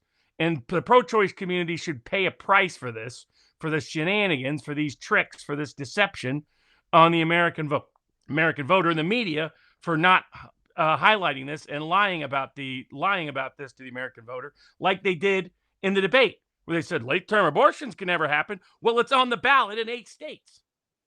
Because I'm going to find the part where she says, where the judge asks her, she says, she's dilating. Under your bill, would they be allowed to terminate the baby? And she says, flipping through her pages, yeah. I mean, I put that video out a while ago. I just shared it in the link. So the bottom line, when I'm reading through this, and I picked up on health, it doesn't say life, and it doesn't have any temporal limitations even afterwards. So they say viability, which is already to be determined. What is the scientific consensus now, if there is one, or the legal one, for viability? There isn't. So, I mean, that's its own problem. I mean, these are inviting vagueness in its terms. What they're doing is they're relying upon certain common conceptions and perceptions created by Roe over the years. Mm-hmm. And that's what they're piggybacking off of. And the sort of general pro-choice sentiment up to a point, and they're trying to manipulate that into getting something that they could never get past if it was honestly discussed with the electorate. All right, so the bottom line. You're voting no on this because otherwise, if you believe, unless if you're for abortion, no matter what, all the way up to 9 months, then obviously you can vote for all of these because they support your position. If you're not, if you oppose abortion being a selective abortion all the way up to 9 months, then your only vote is no on these in terms of the law. And then they'll have to come back and if they vote no in Florida, then they're stuck with the heartbeat bill until they can. Yeah. How often do you get to propose these types of amendments and vote every on 2 them? years, basically. So Okay. they can keep going back at it and again and again. Okay. But I hope they've damaged their credibility in ways that hurts them for a long time, because this was such a sneaky, sleazy thing to do. And it shows what down deep, the pro-choice community is a baby-killing eugenics movement. Always has been. So I don't respect them, never will. That I understand some of the legal, philosophical, and moral arguments for certain aspects of bodily autonomy, topping life in certain contexts at certain time periods within the pregnancy. But all that being said, if you know anything about this movement, you know never to trust them. That even if you lean pro-choice, you cannot trust the leaders of that movement. They hate life, fundamentally. They hate life. They always have. They always will. If you had any doubts, people, I found the clip now. The section. Listen to this. This is it, Robert. Look at her face, squirming. Where it's obvious that a woman is about to give birth. She has physical signs of that she is about to give a birth. Would that still be a point at which she could request an abortion if she was so certified? She's dilating. Mr. Chairman, that would be a decision that the doctor, the physician, and the woman would I understand make at that. I'm asking point. if your bill allows that. My bill would allow that, yes. There you go. And so that seems to be the case as to what, as drafted, what this would allow. I'm in mental distress if this baby comes out. Okay, that's good to know. I guess the other one in Florida is number 3 there, the marijuana one, which I see. So Dave Rubin, I believe, has come out against Amendment 3. Says you can get it for medicinal purposes, but we don't need to legalize marijuana and have Florida turn into Colorado. A yes vote supports legalizing marijuana for adults 21 years old and older, and allowing individuals to possess up to 3 ounces. That's a lot of marijuana. A vote no opposes legalizing marijuana for adult use in Florida, and then you'll be stuck with medicinal use in Florida. I don't know what the requirements are for medicinal use in Florida, but I'll look that up while you field this. That one's an easier one to understand. Yeah, I mean, that's straightforward. I mean, so I give the pot people credit. They don't try to play a bunch of shenanigans. They don't try to trick you with the lingo and the lingo. Like, okay, want to make it legal for this group. You for it or you against it? Just legal for this group. That's it. So 3 ounces, 21 or older. Boom, you can do it. For any reason, for any purpose. The no nonsense. Thank goodness. So so how you feel about it is your own political preferences. There's different interpretations of how pot legalization has worked in different jurisdictions. So some people are down on how it's happened in California and Colorado. Others look at it from a global perspective, including in Europe, and seeing how it's mostly had a net positive effect, at least on the over-criminalization aspect. You don't have a bunch of people in jail over 2 ounces of pot. And then you have the political history of it. Joe Rogan talked about it briefly with J.D. Vance in that interview this past week on Wednesday, where also he talked about the abortion issue, which there are 2 little tangential abortion issue referendums we'll get to in a second, because one of them relates to what you could. J.D. hadn't heard of it, but Rogan referenced it, and that the pro-life community, I think, is taking something too far. But they're in Amarillo. Just as the San Francisco community is probably, of course, doing the same on the other side. So it's just whether you're for it or against it. And the legal consequences are simple. It's you can now possess up to 3 ounces. So you could be the casual user, can't be a major dealer. You probably can't be a complete pothead with a couple of pounds in the cabinet. But basically, pot they're not going to treat as criminal, and they're not going to consider against the law any further. And they're not trying to establish a constitutional right to pot. It's just pot's no longer illegal in the state of Florida. By the way, President Trump has come out in favor of the amendment. Oh, well, that's not when you're going to lose any friends over. I think I'd be in favor. I mean, I would vote yes, just because I think it's a stupid rule that we ever made it criminal. Yeah, I would vote yes, so long as there's the caveat that you can't drive under the influence of marijuana. Like, I don't even understand. Oh, that's still the case. You can't drive under the influence of any legal drug, alcohol or otherwise. Good. I think what was it? It was JD was like, he was okay with it as long as they could keep it out of the parks, the zoos, and the malls. He's like, I hate smelling it. I see that. I love the smell of secondhand marijuana. I just don't. Oh, really? I don't like the feeling of the only losing. Person I've ever heard say that. It smells like a wonderful spice, like nutmeg. Oregano on a leaf, or if you smell a tomato plant in the vine, it smells like marijuana. I've always loved the smell, but no, the idea that people think they can drive on weed blows my mind. Yeah, the only thing is, like, I remember when some people were complaining about this some years ago, right after it passed in Colorado, and I was like, "What are you worried about?" They're like, "Man, we'll wait till the people are driving." I was like, "Are you worried they're going to be going 20 in a 55?" I mean, have you ever seen potheads drive? They don't drive too fast. They don't drive reckless. They just don't realize.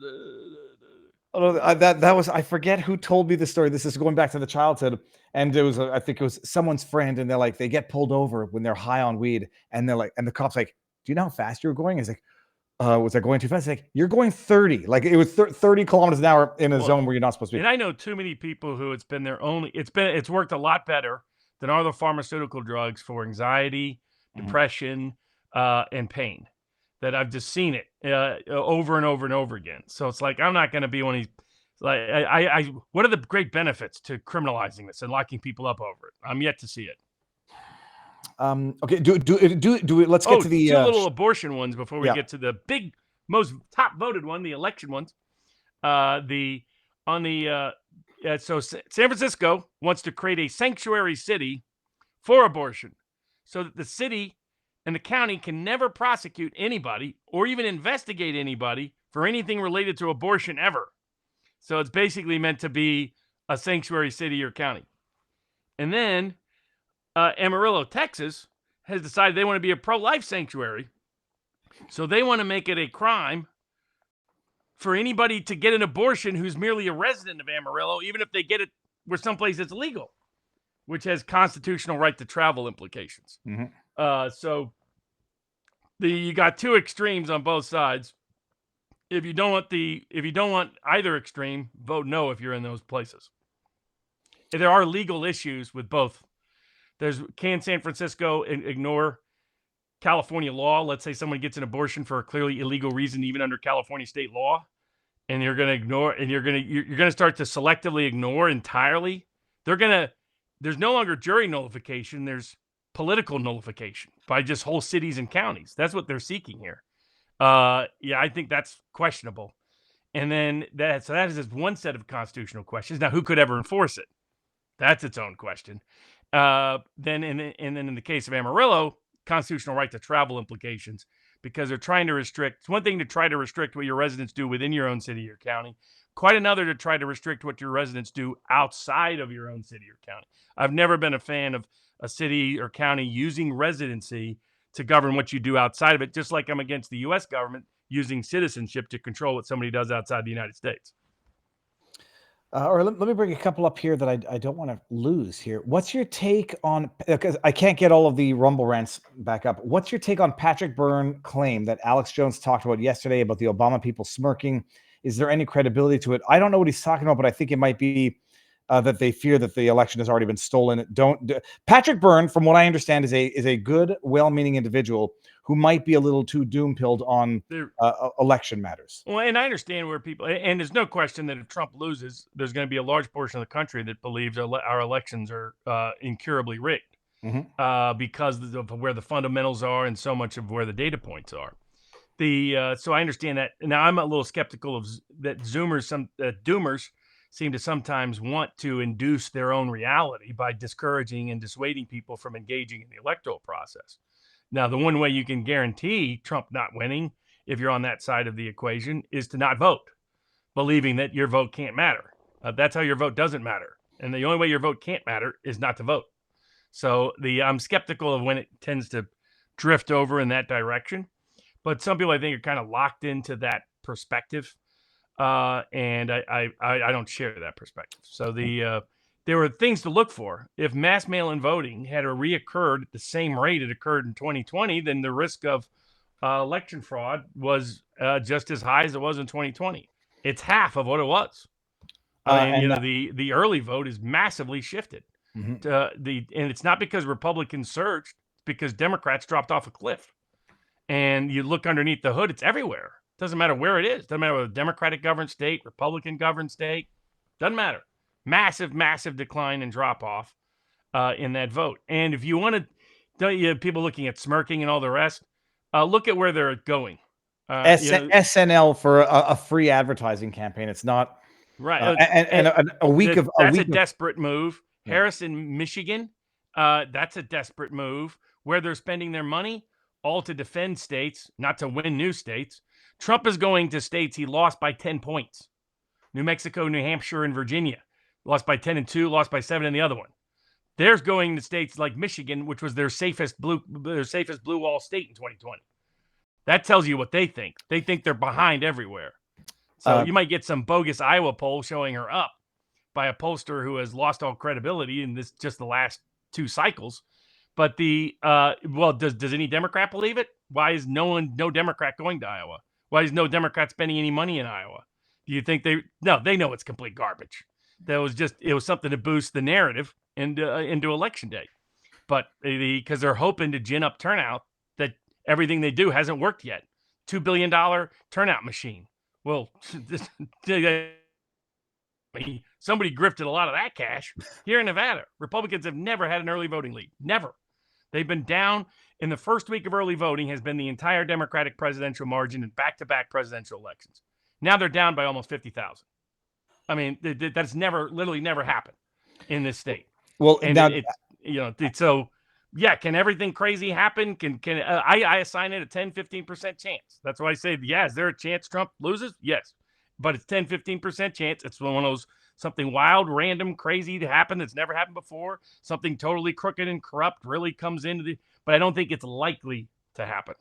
Well, that'll get us to the white pill question here that I had up. It's U2UK who says, "Hey, Robert and Viva, I've been away for a long. Robert, what's your view that Trump election may surpass the record for the biggest popular electoral landslide in U.S. history? What say you?" I'll field 2 of these things. No chance of that. No chance for this. Mondale Reagan, it was an 18 million on a lesser electorate. In 49-1 states. And the thing is, the politics is too hardened now. It's so hardened that you're not going to get either side when the most you could get is Obama had the media in his pocket, celebrated as a hagiographic first, Black American presidential figure, running against an incumbent presidency that was at under 30% in approval, that had a disastrous war and a disastrous economy. And he was running against a weak Republican who was disliked by blue-collar voters. And he still only won by 8 points. So big blowouts ain't happening anymore, not in the modern age of America. Well, blowouts. Look, if Trump gets the popular, now it could be electoral college blowout. Yeah, he could win by 100 electoral votes or more, but it's not going to be anything like the old ones of the 70s, 80s, even the 90s. You're not going to see 200 plus electoral votes one side or the other. No, plus it was an 18 million differential on under 100,000 votes. I mean, that's 18. Now it does stand out. Is what did the polls show on the eve of the 1980 election? I don't know. What did it show? Carter up by 2. Question: will the Pavlovian dogs start biting when they are tired of the bell ringing without food? That's from Omar Gonzalez. And then another one. Question: a real January 6th story by the Democrats this time? I don't know what that means, but I'll tell you one thing. If Trump, I think highly unlikely, because they locked themselves in. You can't spend 4 years calling it a treasonous, seditious crime to question an election and then turn around and question the very next election. You just can't. You locked yourself in ways that you can. Are you going to get every single Democrat in the House to go along with that? Not a chance. Nope. You'll be lucky you get 1 out of 10. Let me bring up biltongs in the house here. Add some biltong to your diet as a high protein snack alternative packed with B12, zinc, iron, creatine, and more. Get yourself some. Everyone should actually go order the biltong. It's delicious. It's not the cheapest thing on earth, but it's actually among the most delicious beef jerkies. It is biltong, which is like prosciutto made out of beef. It's flipping delicious. Get it, and you're undoubtedly going to love it. Viva 10 for 10% off. This was not an ad. This is just Bill Tong does the super chats and I eat this, or the Rumble rants, and I eat it all the time. And then Preambulist says, American elections are designed to be rigged. Never seen anything like it. We have 100% mail-in and no problems. All paper, same day results. Greetings from Switzerland. Well, Switzerland, man, you're lucky.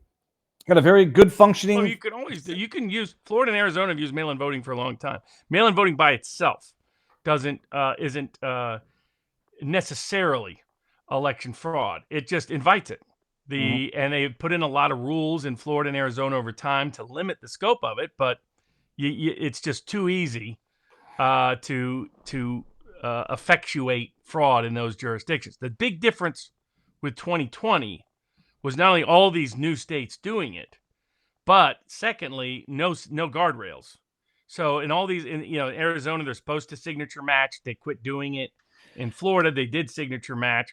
But, in Arizona, they quit. All of a sudden, you remove that guardrail, boom, whole different ballgame. Yep. And then in Nevada, and then the other thing they did, people forget this, they sent them to everybody. They sent ballots to everybody. You didn't have to request them. In 2020. It's so irritating to remember what went down in 2020. Everyone was indefinitely confined, at least in Wisconsin. Everybody got ballots. There were ballots. It's like you're just throwing currency around, and like they don't mean anything. But you get a ballot, and it was the most fortified election, and Biden got 81 all of that is gone million. except Nevada, where the Nevada Supreme Court ruled our state law that says that if you have a postmark on your ballot, on your absentee ballot, your mail-in ballot that you can't read, that as long as the election official receives it within 3 days, assume that the postmark was by election day. They said, that means you don't even need a postmark at all. That doesn't matter. That if when it was postmarked, as long as it gets there within 3 days. An absurd, asinine ruling by our Nevada Supreme Court trying to fix the election for Democrats. It's not going to work, is my prediction. But that's Nevada is the only place where you still have mass mail-in votes. And even they can't get them to vote.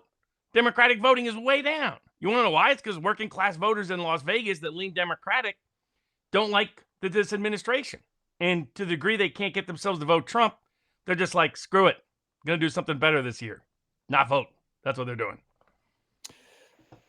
Okay, amazing. So now what are the other ones that are, what else is on the ballots in certain places? So elections was the most popular topic on our board today. So we've got non-citizen voting. That's on 8 different ballots. We've got ranked choice voting. That appears to be on, let's see, 1, 2, almost 8 ballots in one way, shape, or form. And then redistricting is on 1 ballot. Redistricting. Whenever you say redistricting, I immediately tune out. The redistrict. Sorry, gerrymandering. Jerry. Non-citizens voting in what context, Robert? So what is it? It's a bunch of states saying they don't want non-citizens voting. So because you've had some of these liberal cities like San Francisco and a few other places say that people who are not even citizens of the United States can vote in local elections as long as they're property holders in that, or residents of that local city. States have been like, whoa, we want to make sure this never becomes a thing at the local and state level.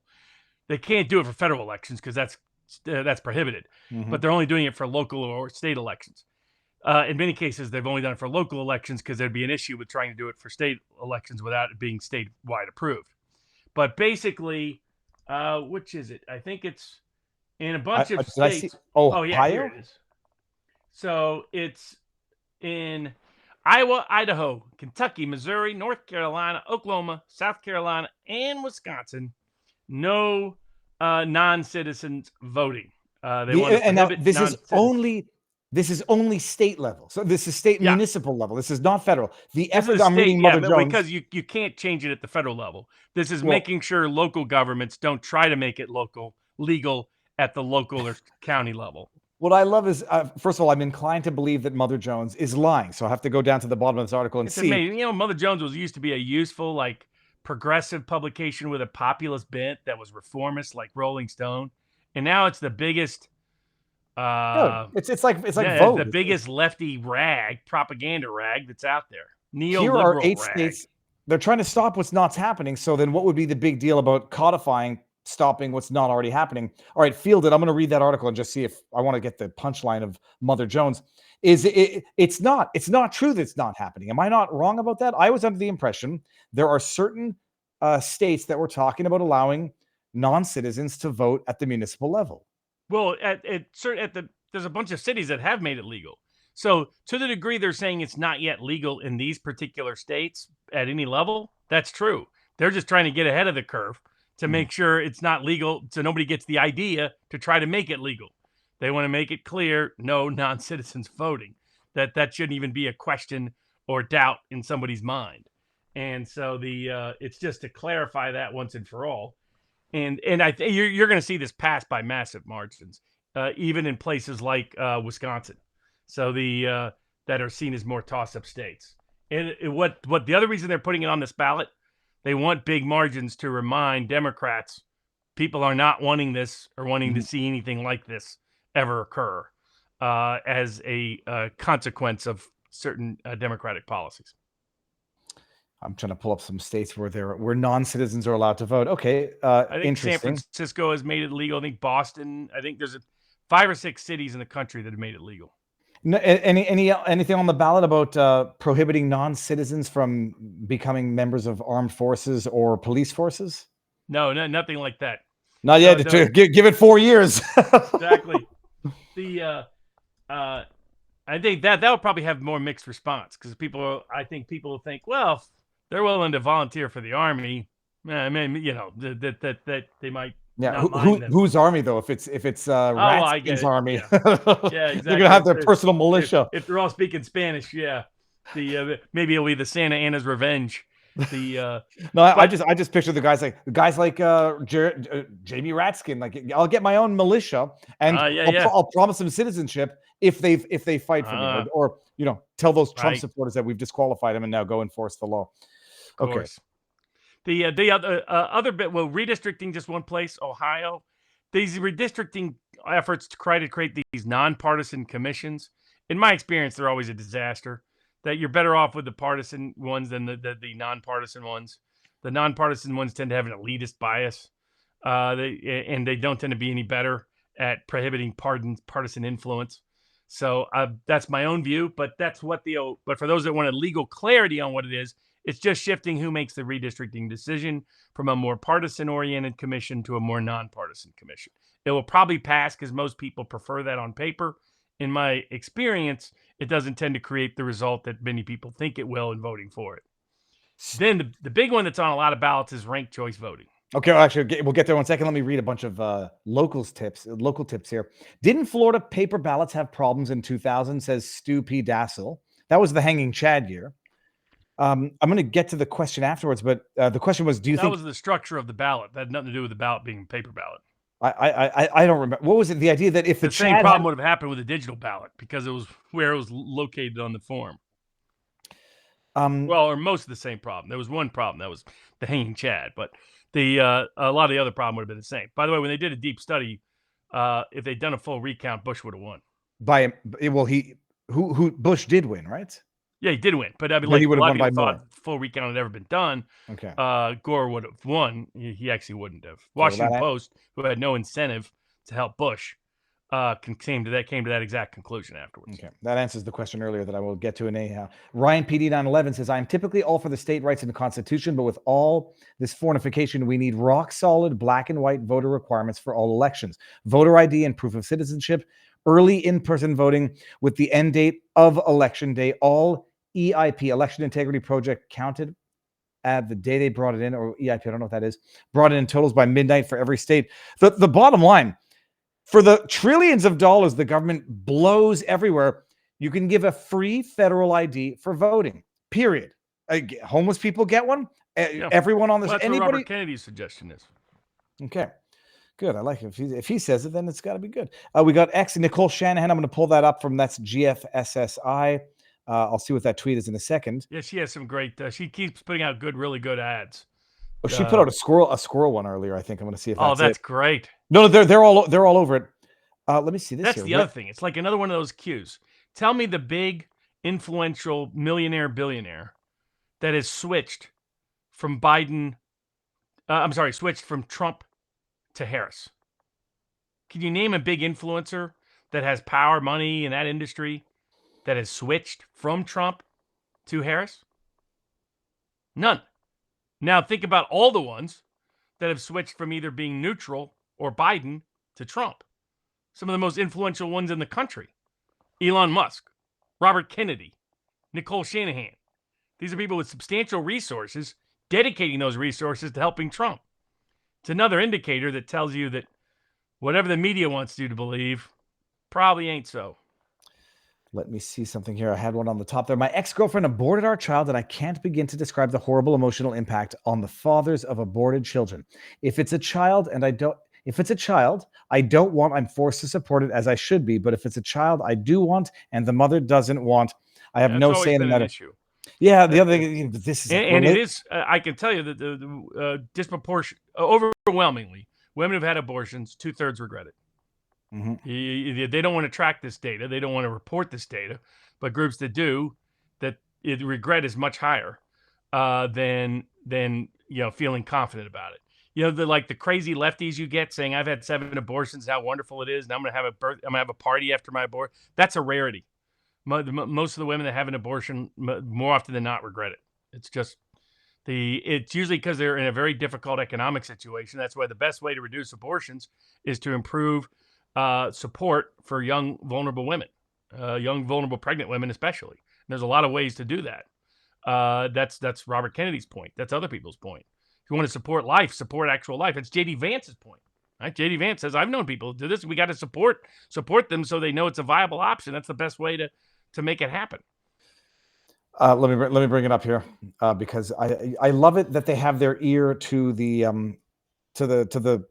voice of the people. This is Nicole Shanahan, who tweeted out, "My grandma had a pet squirrel she adored. He brought her so much joy. It doesn't reconcile that taxpayer dollars are going to harass people like this. Peanut was loved not just by his family, but by millions who got to see him online.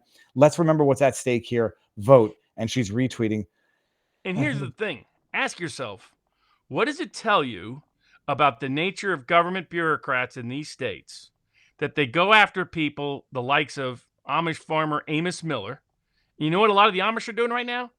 They went all the way down to North Carolina in their little caravans to help build, for free, rebuild a whole bunch of people's homes because of some of the best construction carpenters at speed, at pace in the world. That's who they are. That's who the Amish are. Well, the government is still, Pennsylvania is still trying to shut him down so he can't sell to anybody, anywhere, any place, anytime. And then the state of New York goes and kills one of the most popular squirrels in the world. I mean, it tells you the mindset of these people. Yeah, they're so egotistical. They're so power-driven. They're so used to never being checked that they need to be crushed in order to get the lesson through. I'm going to put this one up. What are the odds that if Trump wins, there will be riots and burn the cities? I don't think they will. I don't think as many because problem is all the young left is busy protesting Israel. So a lot of the young left also doesn't really care about this election. It's the professional class. What you're going to have is a 10-fold increase. If you're a shrink, go ahead and start advertising now. Suffering from the election consequences, here to help you. Because that's where there'll be huge mental health demand, it's going to be your older liberal woman Democrat. That's who will be in cognitive dissonance mode. And your men who might as well be women. Those will be your two groups. But your younger, I've seen a lot of your younger left, they don't care. Well, they either follow you on social media. They're like, whatever. They either don't care. Look at the Young Turks. The Young Turks is like, whatever. So you just don't have the zeitgeist for street action. You have zeitgeist for mental health issues with the professional class. You don't for street action. My prediction: you don't see a lot of riots after the election. I agree with you that 1,000%. And what I've noticed is that a lot of the younger population, they either have checked out and don't care, or they've become much more conservative than they ever were. And Anna Kasparian, I think she's voting Trump. I don't care what she says. I think she's voting Trump. Cenk Uyghur, he might not vote. I saw someone on Twitter. They were like, a pro-Palestinian account, and they say that without judgment. They believe what they believe. And they said, I'm not voting for the lesser of two evils. I'm sitting this one out. And I was going to needle them, but I don't want to egg them on to vote for Kamala because they were never voting for Trump. A bunch of Somali Muslims out of Minneapolis endorsed Donald Trump. Came out and endorsed Trump. Dearborn Muslim leaders came out and endorsed Trump. They're making a pragmatic choice. If you care about the Middle East, even if you're on the Palestinian side of that equation, you wanted peace over you war. want peace. Period. Peace is the solution. Who's going to get you that? The only guy who has in the last 5 terms, 6 terms. You'd have to go back to Reagan. I mean, Poppy Bush, wars in the Middle East. Bill Clinton, yeah, you could kind of say peace in the Middle East, but you have to put some asterisks by that. He bombed the hell out of a bunch of. Maybe not in the Middle East, maybe in East Africa. But yeah, mostly in Africa. Europe. He did focus there, but his peace deal didn't come through. But George W. Bush, war in the Middle East. Barack Obama, war in the Middle East. Joe Biden, war in the Middle East. Who's the one guy to give you peace, period, in all the Muslim world? Donald J. Trump. So you're looking at your Muslim voter, you're like, look, I may not agree with his pro-Israel policies, but he gets peace. However he does it, the dude gets peace. He gets results. And that's why she's in trouble in Michigan. It's one of many reasons she's in trouble in Michigan. But you lose the Muslim vote out of Michigan, which is usually plus 70 Democrats. And that was the only reason, allegedly, why she picked Tim Walz in the first place. I mean, if it backfired, I know, it's to keep the Muslims happy. I'm going to bring this up, and Denise Ann, thank you for asking the question, because it comes from our locals community, I'm obliged to read it. I didn't want to talk about Laura Loomer. I don't know what the. I've never liked Laura Loomer. She's a weirdo and a freak. And is Laura Loomer a plant? She's been making some plant. She's just a hustler. But she drifts from one thing to the next, to the next, to the next, to the next. You did see what she's to the next. You saw the accusations against RFK, right? She makes all kinds of crazy claims. She makes false claims, verifiably false claims. She's been caught doing it again and again three times. She often makes Trump world look bad by some of her ridiculous statements and claims and patently false claims. She goes through different lawyers for different lawsuits because no smart lawyer will stick with her for more than one suit. She's just, everything about her screams untrustworthy. I'm going to bring up the tweet. She's claiming that it's a fund. Well, I'll read the tip. It's Laura Loomer. Is she a plant? She's been making some very questionable posts on X lately. Now she's going after RFK Jr., saying he's sending campaign money to Democrats. Let me bring it up because it's not worth. It's worth looking at, and it's over here, Laura Loomer. Okay. I think she's just wrong in her interpretation of what she's reading. It's RFK. It's the same thing that they said kind of about excess donations. None of the money that RFK Jr. is raising is going towards Donald Trump's campaign like RFK Jr. claimed. He said it's going toward MAHA, not MAGA. The fine print on the donation page says money raised will go to RFK's primary platform. And here it says, contributions of Team Kennedy are not tax deductible, yada, yada, yada. Any amount over $3,300 to the general election will go to the primary election fund. Team Kennedy will continue to take contributions for the primary election until all net debts outstanding for the primary election cycle are paid.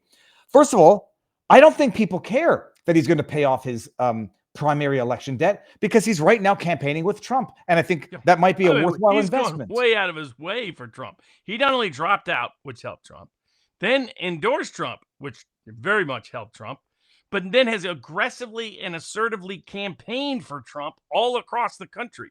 Has been one of his most effective surrogates across. And the Shanahan's Shanahan has spent millions and millions of dollars advertising for Trump. So but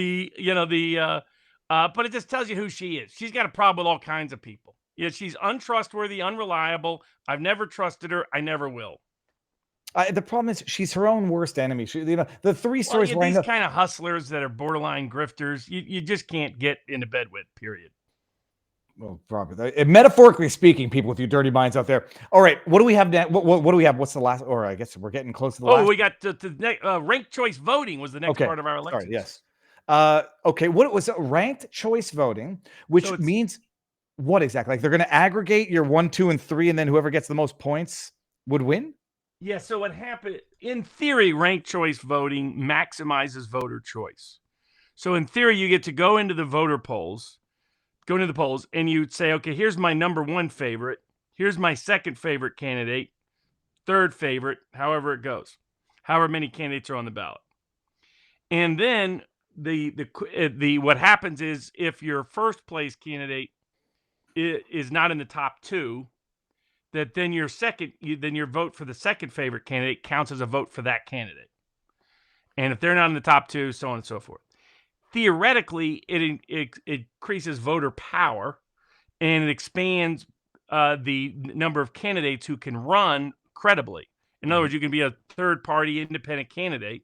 Say, look, you can still vote for one of the two-party candidates, but you can vote for me first, and then vote for them second, and without wasting your vote, without worrying about wasting your vote. And that way, you get to send a message better as to what your core policies and ideas are. That's how it would work in theory. In practice, it confuses the living heck out of voters. So I came out as one. I'm always for voter empowerment. People's, giving more power to people. I'm for more choices rather than fewer choices on the ballot. So I was inclined to support ranked choice voting. However, in practice, it has become something that older voters get really confused. Other voters are like, what the heck is this? So it's something that, and even with time, voters have not become accustomed to figuring this out. And so more professional class and Democratic voters have overwhelmingly benefited from it. You get some voters who don't do the ranked choice. And then all of a sudden it becomes an issue. And so a candidate wins who really wasn't the number one choice of anybody. And so that's I think why Republicans and conservatives increasingly don't like ranked choice voting. Democrats increasingly love ranked choice voting. Might not always work that way if people ever kind of got truly accustomed to it, because I think it instinctually would actually increase populism on both sides. But while not in practice as it currently works, it favors the professional and managerial class more, the more sophisticated voter than your ordinary voter who doesn't pay attention to this day in, day out, who has more normal lives to lead. So the places where it's up, in Alaska, they're looking at potentially repealing it because they're already unhappy about it. In Arizona, they're looking to add it. That's Proposition 133. In Colorado, Proposition 131. In D.C., Initiative 83. In Idaho, Proposition 1. In Montana, CI 126 and 127. The Question 3 in Nevada, Measure 117 in Oregon, and Constitutional Amendment H in South Dakota. The other thing some of these are trying to do is create open primaries so that you don't vote within a Republican primary or a Democratic primary. You just vote for your any candidate you want. You can be independent, you can be Republican, Democrat, doesn't matter. You can vote for whomever. And the top candidates are in the runoff, so to speak, in a general election. That is like in California, that sometimes produces two Democrats on election day. That has not been in theory. That created, the two really most popular candidates would definitely be there rather than one candidate getting stuck in their primary base and kind of getting lost and not there. I'm skeptical of it. But it's interesting is all these ranked choice voting issues, like here, at least in Nevada, they're disguising as we want independents to be able to vote in primaries too, which is not really what the amendment is. The amendment's a radical restructuring of all elections that isn't just let's include independents being allowed to choose which primary they want to vote in, like some states allow, like New Hampshire and some other places. So they're, again, the marketing behind this is incredibly deceptive. Once again, what it really is restructuring elections in ways that favor elites, is my view of what the actual practical consequence will be in what we've witnessed over the last decade. I don't know if it's on our list. Have you seen this is answering a rumble rant from Joel Dowling. Have you seen Proposition 1 coming out of New York? I don't think so. Which one? Look at this. This is the one. Text of Proposition 1, an amendment, current resolution, yada, yada, yada, Section 1. Oh, yeah. We discussed that just briefly on the abortion one because it implicitly involves abortion as well. Okay, yeah, this is just... your gender expression is now a protected class and you can't, in New York if this passes. And you can't roll back laws that protect basically treatment or they're trying to pigeonhole in more dramatic, radicalized abortion laws and a lot of other stuff there in New York. Oh, yeah, I'm just looking at the other stuff here. It will protect LGBTQ plus New Yorkers by preventing future state laws from rolling back current LGBTQ plus rights to equal treatment. I don't know if that means equal medical treatment. It's interpreted as it does. That's why it's listed as an abortion-related amendment. It's unrelated. It's not unrelated. Unbelievable. The manufactured alleged discrimination that not benefiting from every right that every other American benefits from. It's totally amazing how they've managed to do that. Okay, cool. What else? So that's a wrap on the election ones. Then we got criminal justice reform, minimum wage, energy versus the environment, a few other that are popular. We could start with the criminal justice reform initiatives that are on the ballot. Okay, go for it. So we've got in Arizona, require that anyone convicted of child sex trafficking receive at least a sentence of life imprisonment. Provide for being able to arrest illegals. The issue there is prior Supreme Court decisions that made that difficult. But I think both will pass overwhelmingly. And they are pretty much straightforwardly what they're presented as legally. In California, a proposal that involves reversing it's Proposition 36, reversing a prior, they do their propositions, they renumber them each year, which I actually I like the states that just number them sequentially. So you never get like 7 different Prop 1s, right? But you do in California. You get Prop 36, which is an effort to overturn Prop 47. Right? It sounds weird. Harris, by the way, was a huge fan of Prop 47. So this was the prop that made it basically legal to steal under $1,000 in California. The old one did.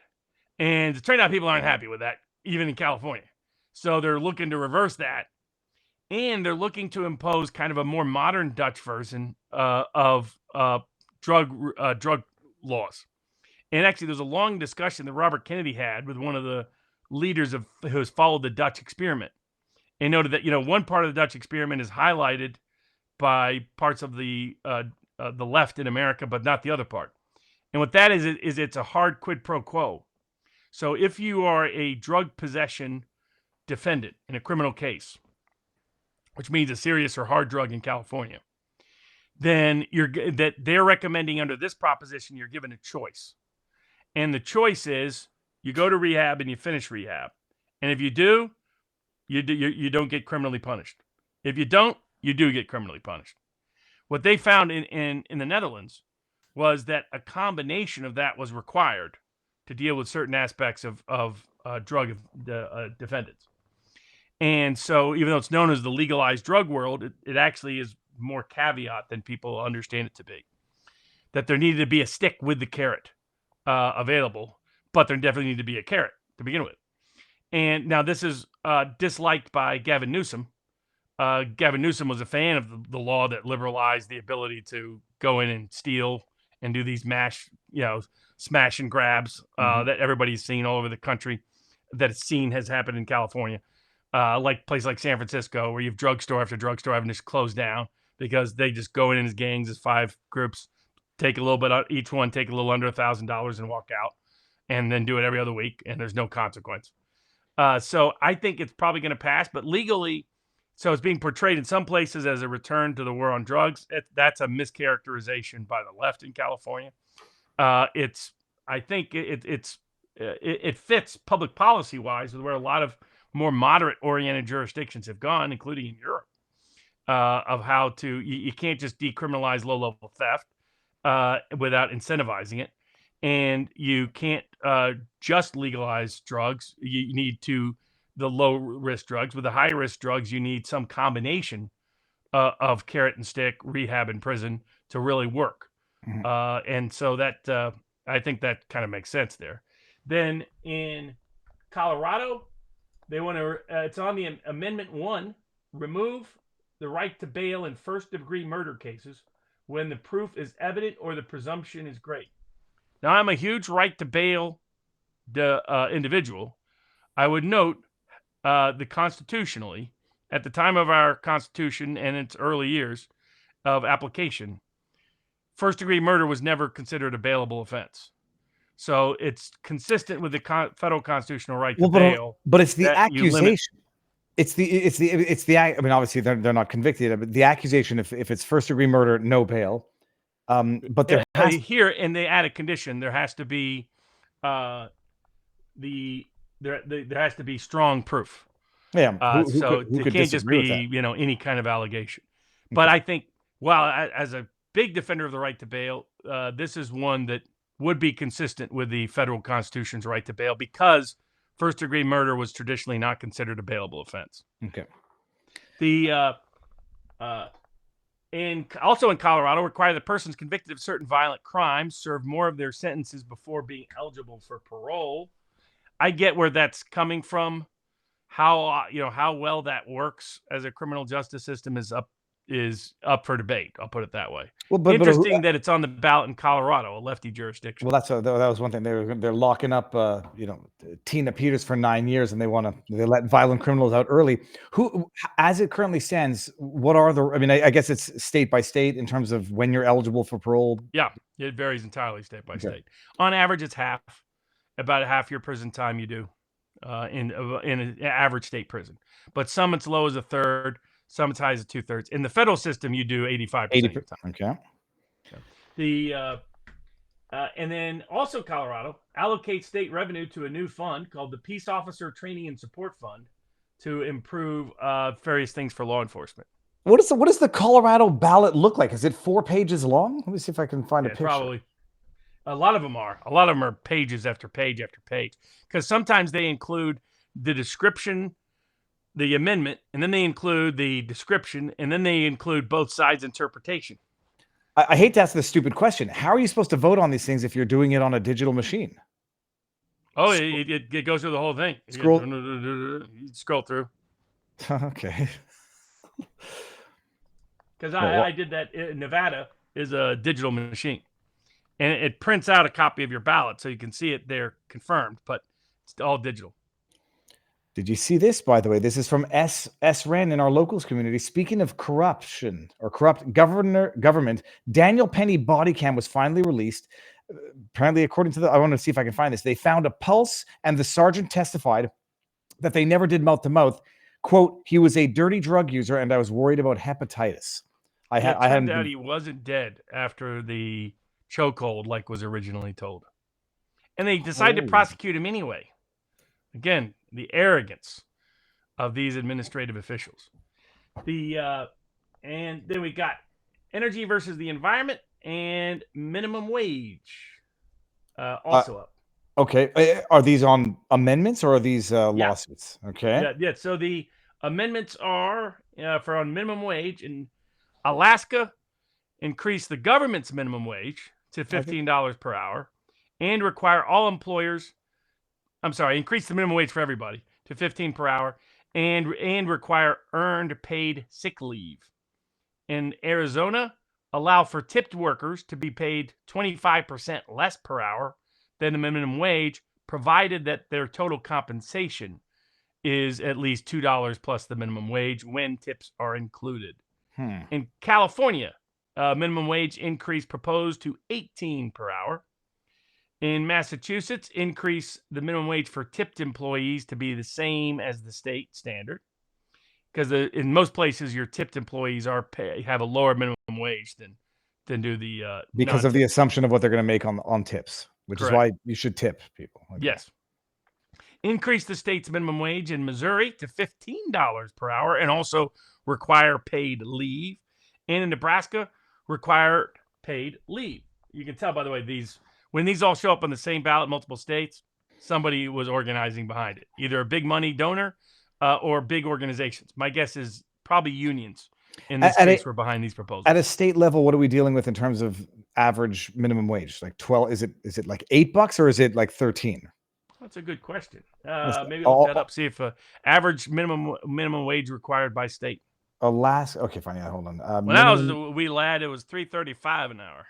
When I was a kid, it was $8.65. When I was a tipped employee, I was like $2.25 an hour. Okay, so it's like California's. I learned to be careful about reporting those tips. So I was naive. I was like 12-year-old kid working my grandparents' diner as a waiter, and I was just reporting honestly all my tips. And slowly but surely I discovered, I was like, why do all the other waitresses hate me? They were like getting more and more bitter and I was like, and finally, it was one of these nice dishwashers. He's like, Bobby, you gotta be careful about that tip reporting. What do you mean? He's like, everybody else here reports a lot less. I was like, yeah, I guess I'm just doing really good. Like, no, that isn't why. Yeah, looking at it, it's not. So California is $16. It looks like Alaska's $11.73. Arizona's $14. All right, so it's not like they're not doubling it. It's going up a little bit. All right. Yeah, and minimum wage increases are usually very popular.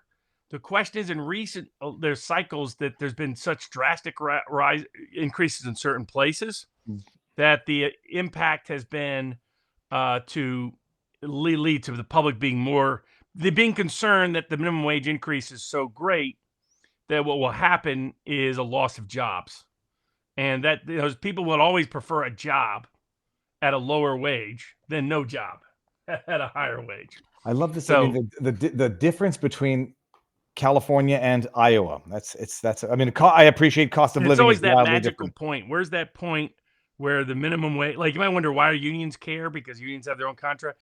It's because often the minimum wage. Some unions actually have this in their contract. It's a certain percentage above the minimum wage that actually is the union wage. But also, generally speaking, an increase in minimum wage increases everybody else's wages. Mm-hmm. So it leads to a wage increase across the board for working class communities. And if you're on that side of wanting those working class people paid the best, you also want to make sure they have jobs. So you're always trying to, where's that number? Yeah. Where's that number that is going to net benefit them versus be a net detriment? And I think there's been a shift towards a net detriment perspective amongst more people as the minimum wage increases got a little high. So we'll see where I think most of these will pass, because most of them don't seem that out of whack. Mm-hmm. California's $18 an hour would be the highest.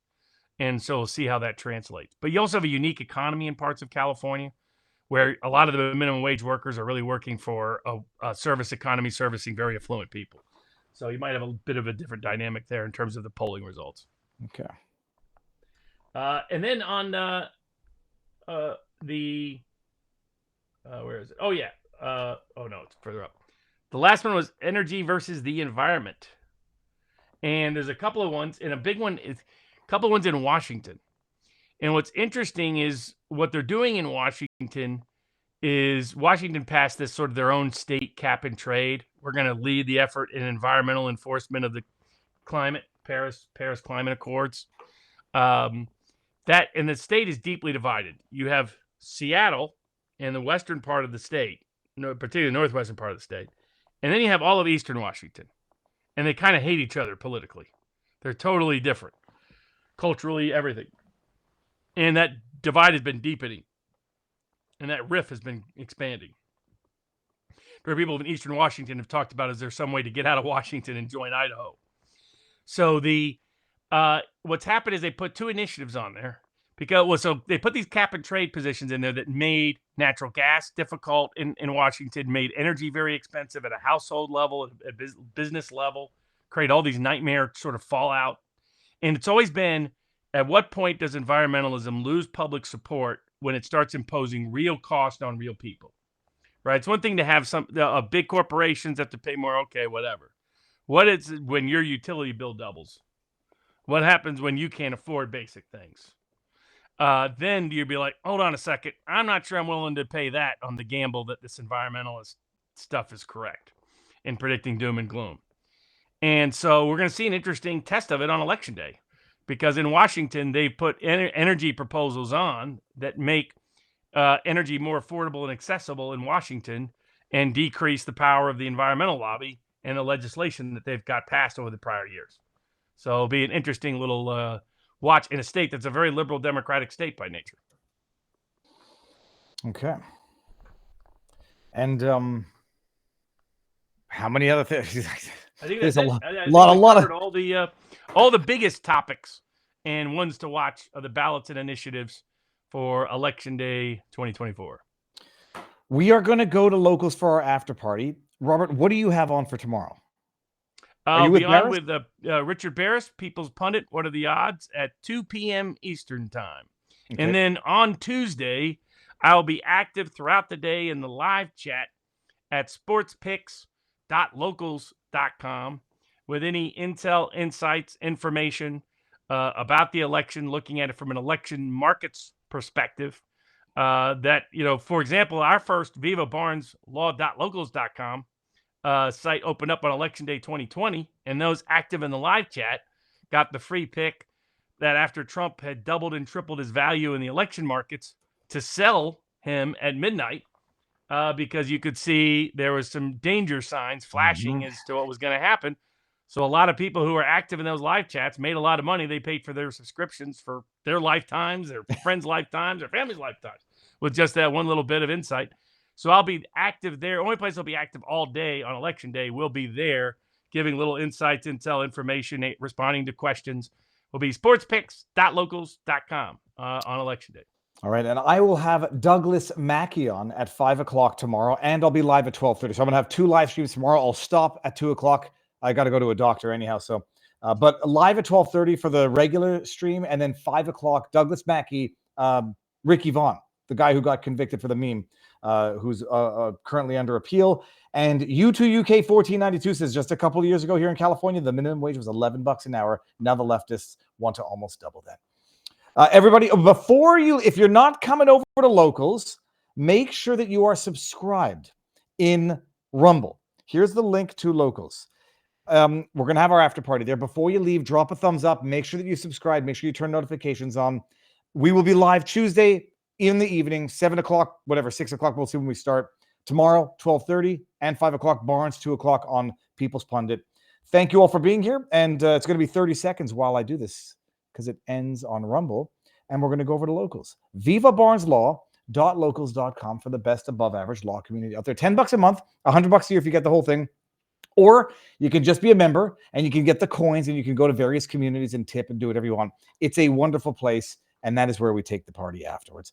U2UK, we got Fox Trader over on Locals says it never pays to be too honest. And I'm going to get to all of the other $3, $5 ones that I missed here. Let me just go up here and start from the bottom. U2UK, hello, gentlemen. By the way, I'm U2UK 1492 on Rumble. That's U2. I would have gotten that from your name, U2UK 1492.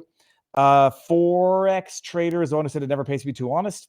Pihan says unique economy where housing costs super high and the minimum wage increases does not solve root causes of housing. They say the root causes of housing issue is not enough housing. It's not quite that simple. Dapper Dave, 2021, $5 says, do you think the time period that Fulton County didn't allow the inspectors into the building and people recording trucks in the back during that time will do a lot of damage to vote count in Georgia? Robert, what do you think? They're talking about 2020? I think they're talking about 2020 in terms of whether or not it's going to have an impact now, Dapper Dave. Oh, well, I mean, I think everything post-2020 was in the reformist direction. So the ability to pull off 2020 and 2024 was always going to be very difficult. And at least the mail-in voting data and the registered voting data suggest there's very little likelihood they can repeat 2020. We got thank you for both, all you for you do from Gidget, and we got appreciate not getting brainwashed here from Watermelon. S-Ran, I got yours. Ryan PD, they are not going to burn the cities, he says. Ryan PD 911. They are going to target GOP officials, candidates, elected officials, and staff. No riots, direct targeted action is coming. I don't think you're right, Ryan PD, but we'll see. And hopefully I'm right and not you.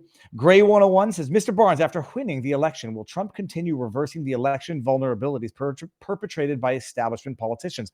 Actually, I mean, it's a good question. What should Trump do if and when he gets into office to, can you pass legislation that just says clear, ID day of paper? Well, he's going to aim for that and use the Attorney General's office to help achieve it as well, and prosecute a lot of these fraudsters who got away with it in 2020. He's made that crystal clear. Good. And I think he recognizes the need for institutional reform. And that's why Robert Kennedy has this broad mandate to help reform everything related to public health and farming and the national security intelligence apparatus, and using FOIA to declassify a bunch of information. That's why Tulsi Gabbard is part of the transition team to select the next national security team. That's why J.D. Vance is his vice presidential choice. That's why Elon and Vivek are given broad mandates to completely reform and restructure our entire administrative bureaucracy. Department it would be the most reformist presidency in American history. Yeah. That's what is on the ballot on Tuesday.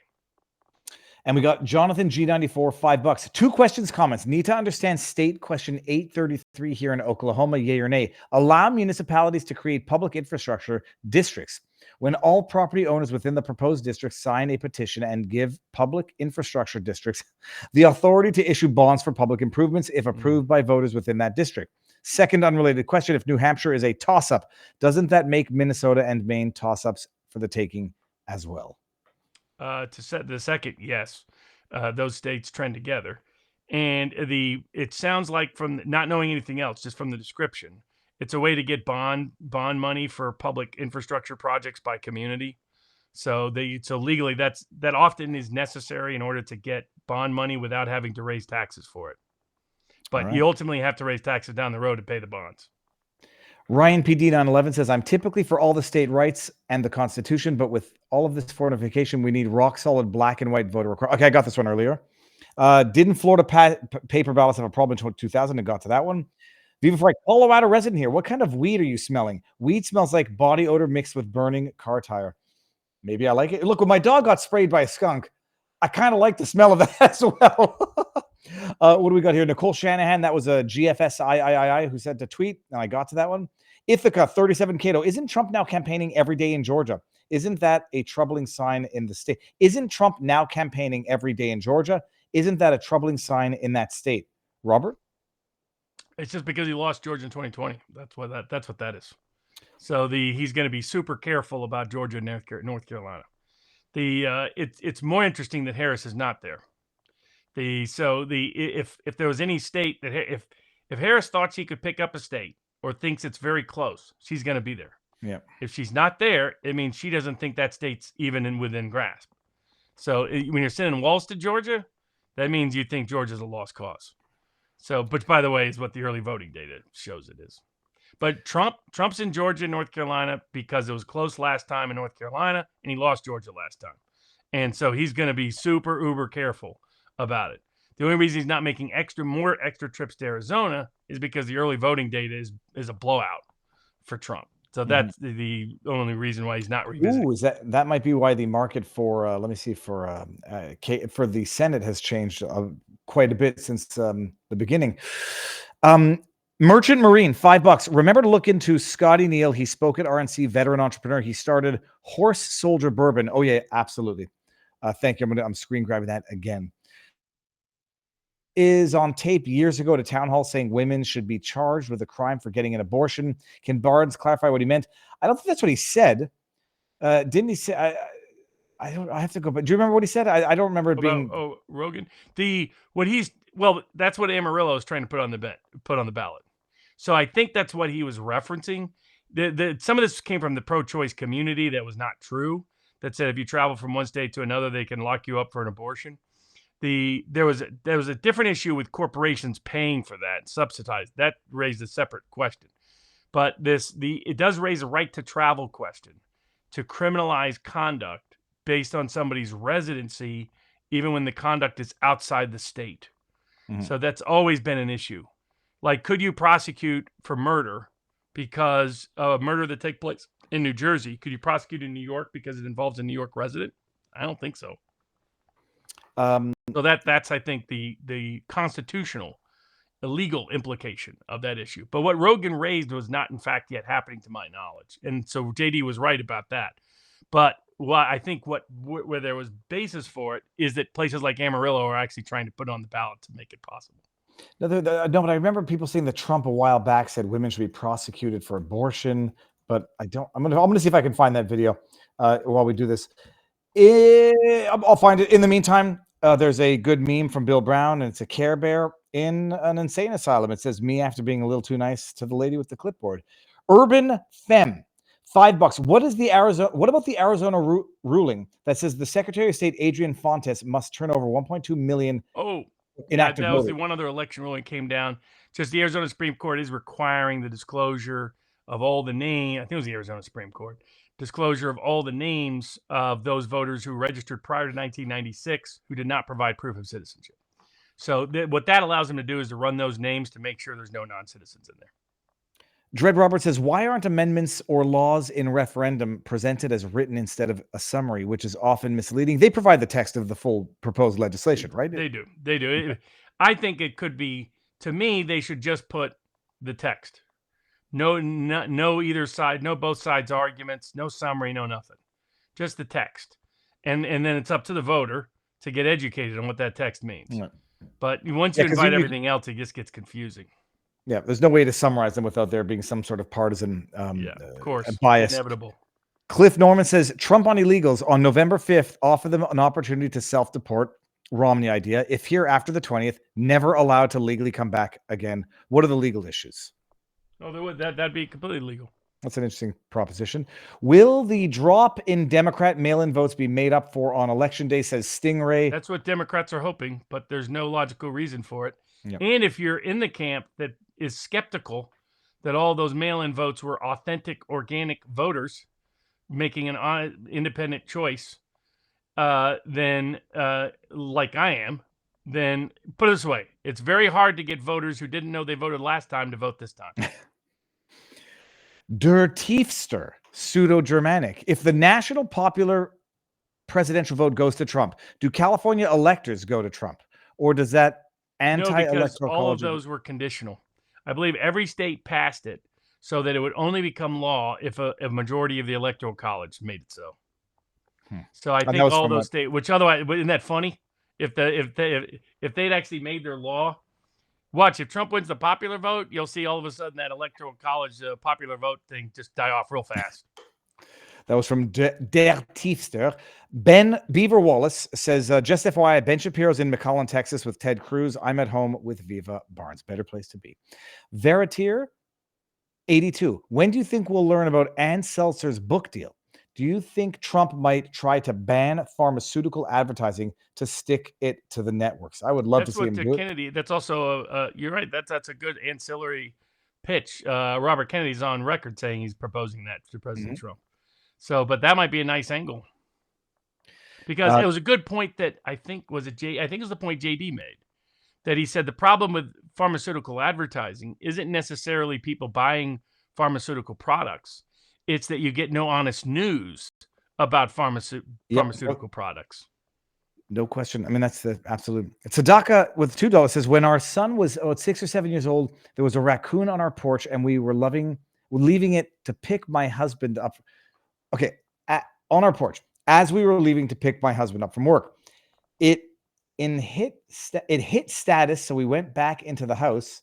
We walked around, left the door instead of the front door. My husband got in the car and my son said, Daddy, we were held hostage by a raccoon. My husband busted a gut. And there's a nice picture in there.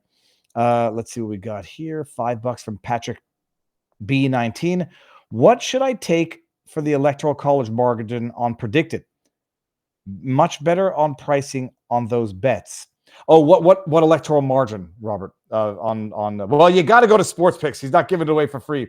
But well, yeah, I mean, I'll tell you here. Generally speaking, that if you think it's going to be a Trump blowout, then over 105. But the most likely result if Trump wins is 65 to 104. That's the most likely result if Trump wins. It's also the most likely result if Harris wins, because these swing states don't tend to diverge; they tend to vote together. Very cool. Okay. Let me go back up here. Buffalo Betsy, honestly, what they did to that man and his two precious rescue animals is one of the most effing despicable things I've heard in quite some time. I hope he finds a way to hold them accountable legally, truly. He started a GoFundMe, and I was like, I just DM'd him. I was like, you should do Give, Send, Go and come on the channel, because a lot of people on the right would help you, but he's already at $100 and some odd $1,000 with GoFundMe, but he should be using Give, Send, Go. Thank you for the work, gentlemen. That's from Fabuloco.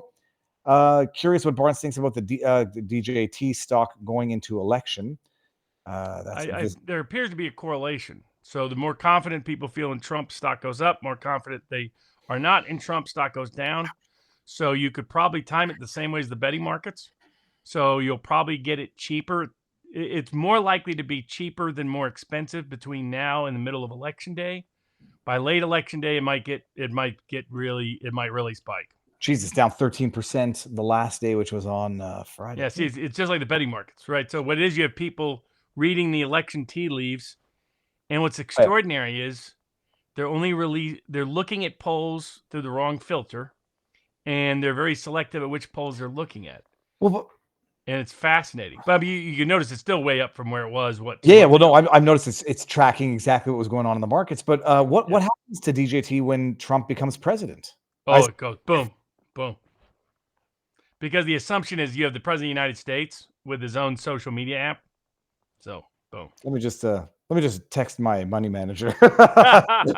Okay, sorry. At least that's how the markets have reacted. Yeah. So the no, but I mean markets legally in terms of him. What was the word that they used? He gets to cash out like a month after the election, something like that. Okay. What's the word when the president has to divulge of assets or get disinterested? He never has to divest of assets. No president has to. He has to disclose, but there's no conflict of interest rules.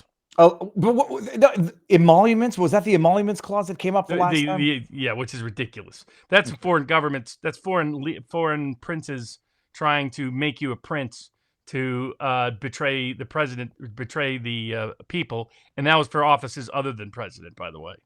It's a preposterous application, but it would only apply to foreign government specific bribery efforts, basically.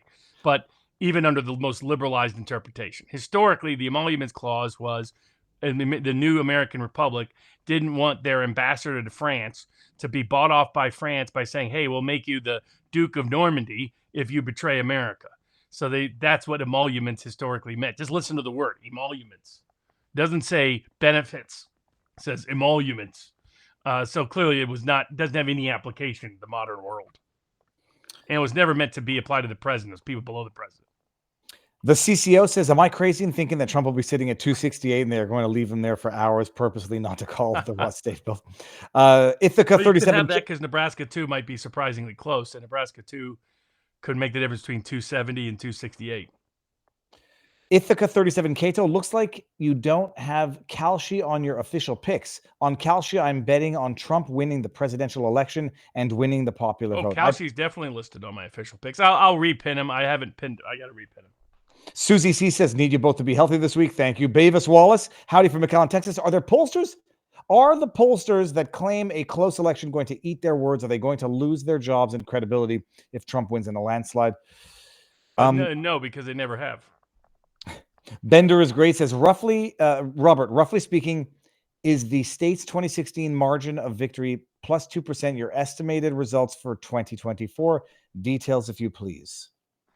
Well, here would be the math. The math would be Gallup is predicting a 7-point improvement for Trump over 2020. The national polling shift is 7 points more Trumpy than it was in 2020 in the same polls. The battleground state polls are 7 points more Trumpy than they were in 2020. So take 7 points and add that to the 2016 or 2020 margin and see what margin you get. Now it'd be 5 points 2016, 7 points 2020. So it's 5 points off 2016. So the betting markets are assuming a 1 to 2 point movement toward Trump. And that's where you get the state margins are assuming no more than a 3 point movement towards Trump. And so if you think that that's where there's probably a lot of betting value is the individual state markets.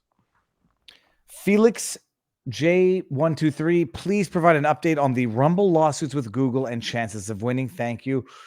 Where are they now?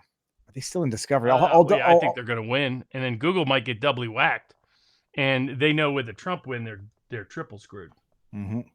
Bender is great. Want a flag just like Viva and Barnes? Just in time for the election, I made a small batch of waving wooden flags, just for the locals community. Visit. Let me bring this one up so everybody can see this. Visit. You made this one, right? Yeah, they made the ones behind us here. Let me see. I'm going to bring this up so we can all see the. You can write it down here and here.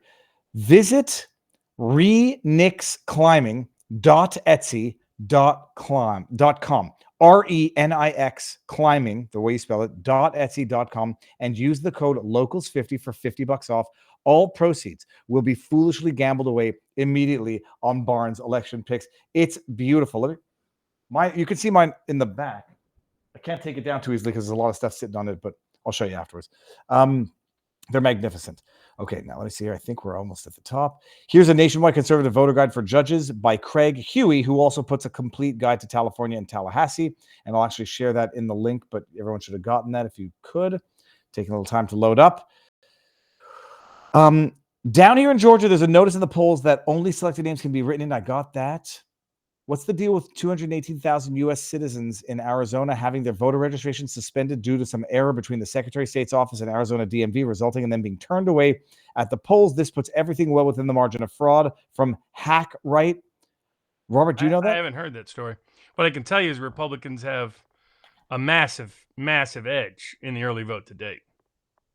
That, by the way, is bigger than the vote margin he just reported. Textmaster says, Viva, as an owner of 2 pecan trees, squirrels are up there with cyclists riding on the roads. Rats with fuzzy tails deserve no mercy. We are currently petitioning for King of Biltong to add a new item to the menu. Don't eat squirrel brains. There was a guy who died from eating squirrel brains. Please talk me off the ledge. 1, individual voter IDs submitting multiple ballots in Michigan. Polymarket, Kamala takes Pennsylvania. Fox News, Kamala leads Iowa. Alex Jones, Marjorie Taylor Greene, they're stealing Texas. Rampant. Be on edge, but get out there and vote. That's the end of it, period. And that was from Howard the Duke. And Textmaster, I'm all the way at the top now. Has Senator Lee renounced his pro-H-1B visa stance he had a few years ago? Those of us in IT who have watched their fellow coworkers forced to train their foreign replacements haven't forgotten his position. I hope he's changed on that stance. I don't know what that is, but I mean, I know what the H-1B is. I just didn't know what his stance was. Okay, Robert, I think we've done everything. I'm refreshing just to make sure. We've done good. Yeah, I think so. You're optimistic? Oh, yeah. I mean, it's a better electoral environment than 2016. So, I mean, I bet everything I had on 2016. I'm betting all my savings this time on 2024. If I lose it, I'm going to have to get back to the grindstone double. If I win it, then I can take care of some people's exigent needs.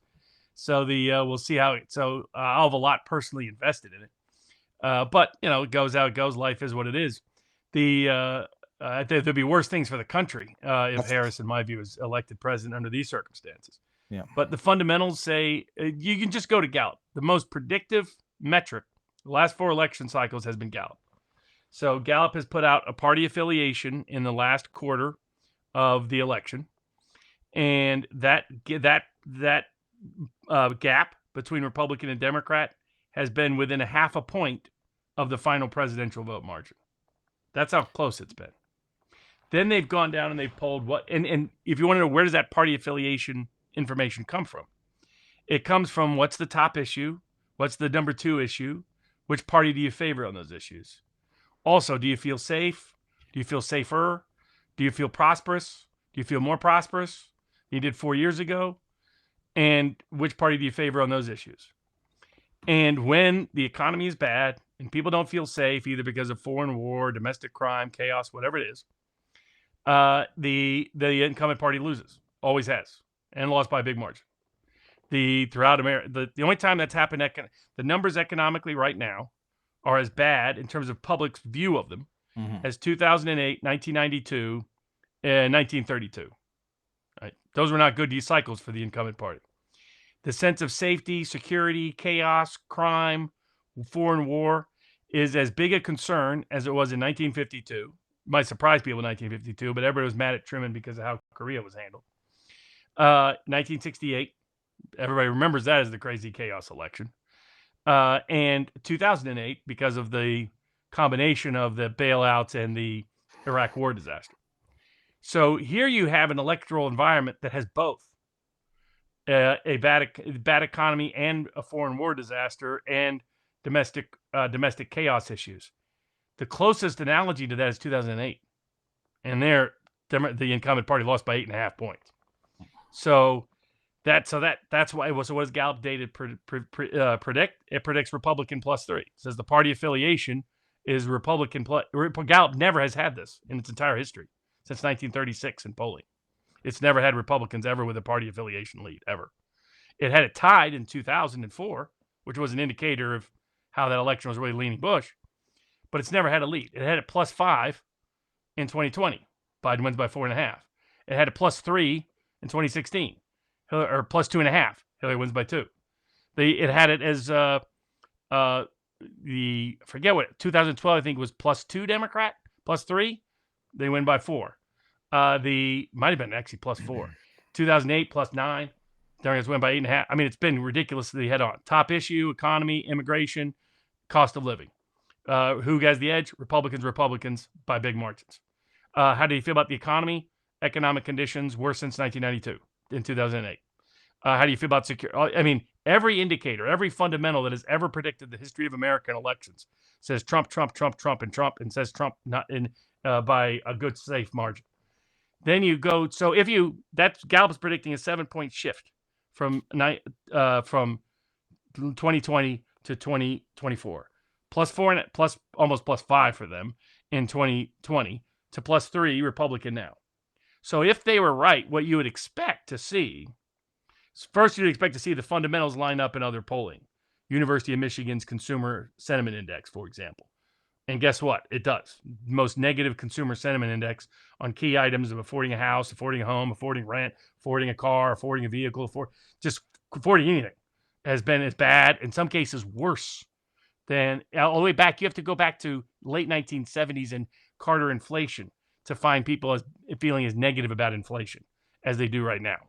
Then so you would go and you expect the national polls, looking at pollster to pollster, election cycle to election cycle. We now have all their final polls in. You'd expect, okay, these polls will be 7 points more favorable to Trump than they were in 2020 if Gallup's data is going to hold up. Well, guess what? On average, all the national polls, you average them together over 15 national pollsters, Trump is doing 7 points better than he was in 2020. Then you go to swing state polls, Michigan, Wisconsin, Pennsylvania, Georgia, North Carolina, Arizona, Nevada.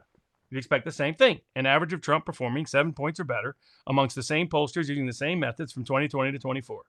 And guess what it is? +7 in pretty much every single state. So you've got data point after data point after data point. Then what would you expect? You'd expect voter registration to swing 3 to 4 points in states that have a lot of party voter registration using Gallup's data, because the rest of their party affiliation swing is amongst independents. Well, guess what you find, including in these swing states where they have party registration data? 3 to 4 point swings towards Republicans in the party registration. Then what you'd look for is early voting data. You'd expect 7-point plus swings in modeled voters or in party registration from 2020 in early voting data. You have more than 7-point swings in that early voting data. Literally every single data point suggests Trump is going to win the popular vote, which if he does, means he wins Pennsylvania by 4 or more, Michigan by 3 or more, Wisconsin by 5 or more, North Carolina by 5 or more, Georgia by 5 or more, Florida by double digits, Texas by double digits, Arizona by 7 or more, Nevada by 4 or more. And a lot of people that just do data, they don't care about anything else. Guess what they're projecting most of those states are? Exactly where I'm talking about. North Carolina by 7, Georgia by 6, Arizona by 8, Nevada by 6. I mean, those are the numbers the pure data people are putting out there. People don't care about anything else. And so literally every point, except if you believe the polls are magically now biased towards Trump. You have to, and then he has to be like consistent, like the New York Times Michigan poll, which had Biden up 8, now has Trump up, is suddenly now biased for Trump, that it's overstating Trump's margin. Does that make any sense to anybody? So that's where, if you know how to put the filter on the data, it's literally all screaming in the same direction. And then you have fundamentals that make sense with it. So when you add the two, you're like, okay, is there a chance this election is unlike any other election in the past? Yeah. Is there a chance there's some massive cheating scam I haven't figured out and nobody else has figured out? Yeah. Is there? But where do I assign that chance? Never happened in American history at the scale they would need to pull it off in this one. So I assign that as no bigger than 1 in 6. So that's why I say 85% chance Trump wins. And I think it's an early night on election night. Well, that answers a couple of questions. I'm going to read these just so I don't get into trouble. And then we're done, people. Why isn't Trump spending more time in Wisconsin, says Dapper Dave. Viva, get fiber. I didn't mean to read that one. That was from GFSI. What time do you think the results are going to come in on election day, Sammy? That was just answered. Isn't the video showing people filling out President Carter's ballot while he is in hospice actually election fraud? Sec 808. Then we got, I posted an X article on Trump's civil rights performance to counter arguments by the left. That's Spam Ranger. Sammy says, fun fact, New York State has a new rule in the pipeline saying ballot propositions have to be written in an 8th grade reading level. Yay, I wish I could move. Lols. And we got Rumba Woman says, why does everyone refer to Congress certifying or not certifying the Electoral College votes when the Constitution appears to give them only the responsibility to count the Electoral College? Ali Michael, thank you, Viva and Robert, for your analysis over these 3+ years. We're close to victory now. Have a good evening on Election Day. Robert, what time do you think we're going to get the results? Hold on. Excuse me.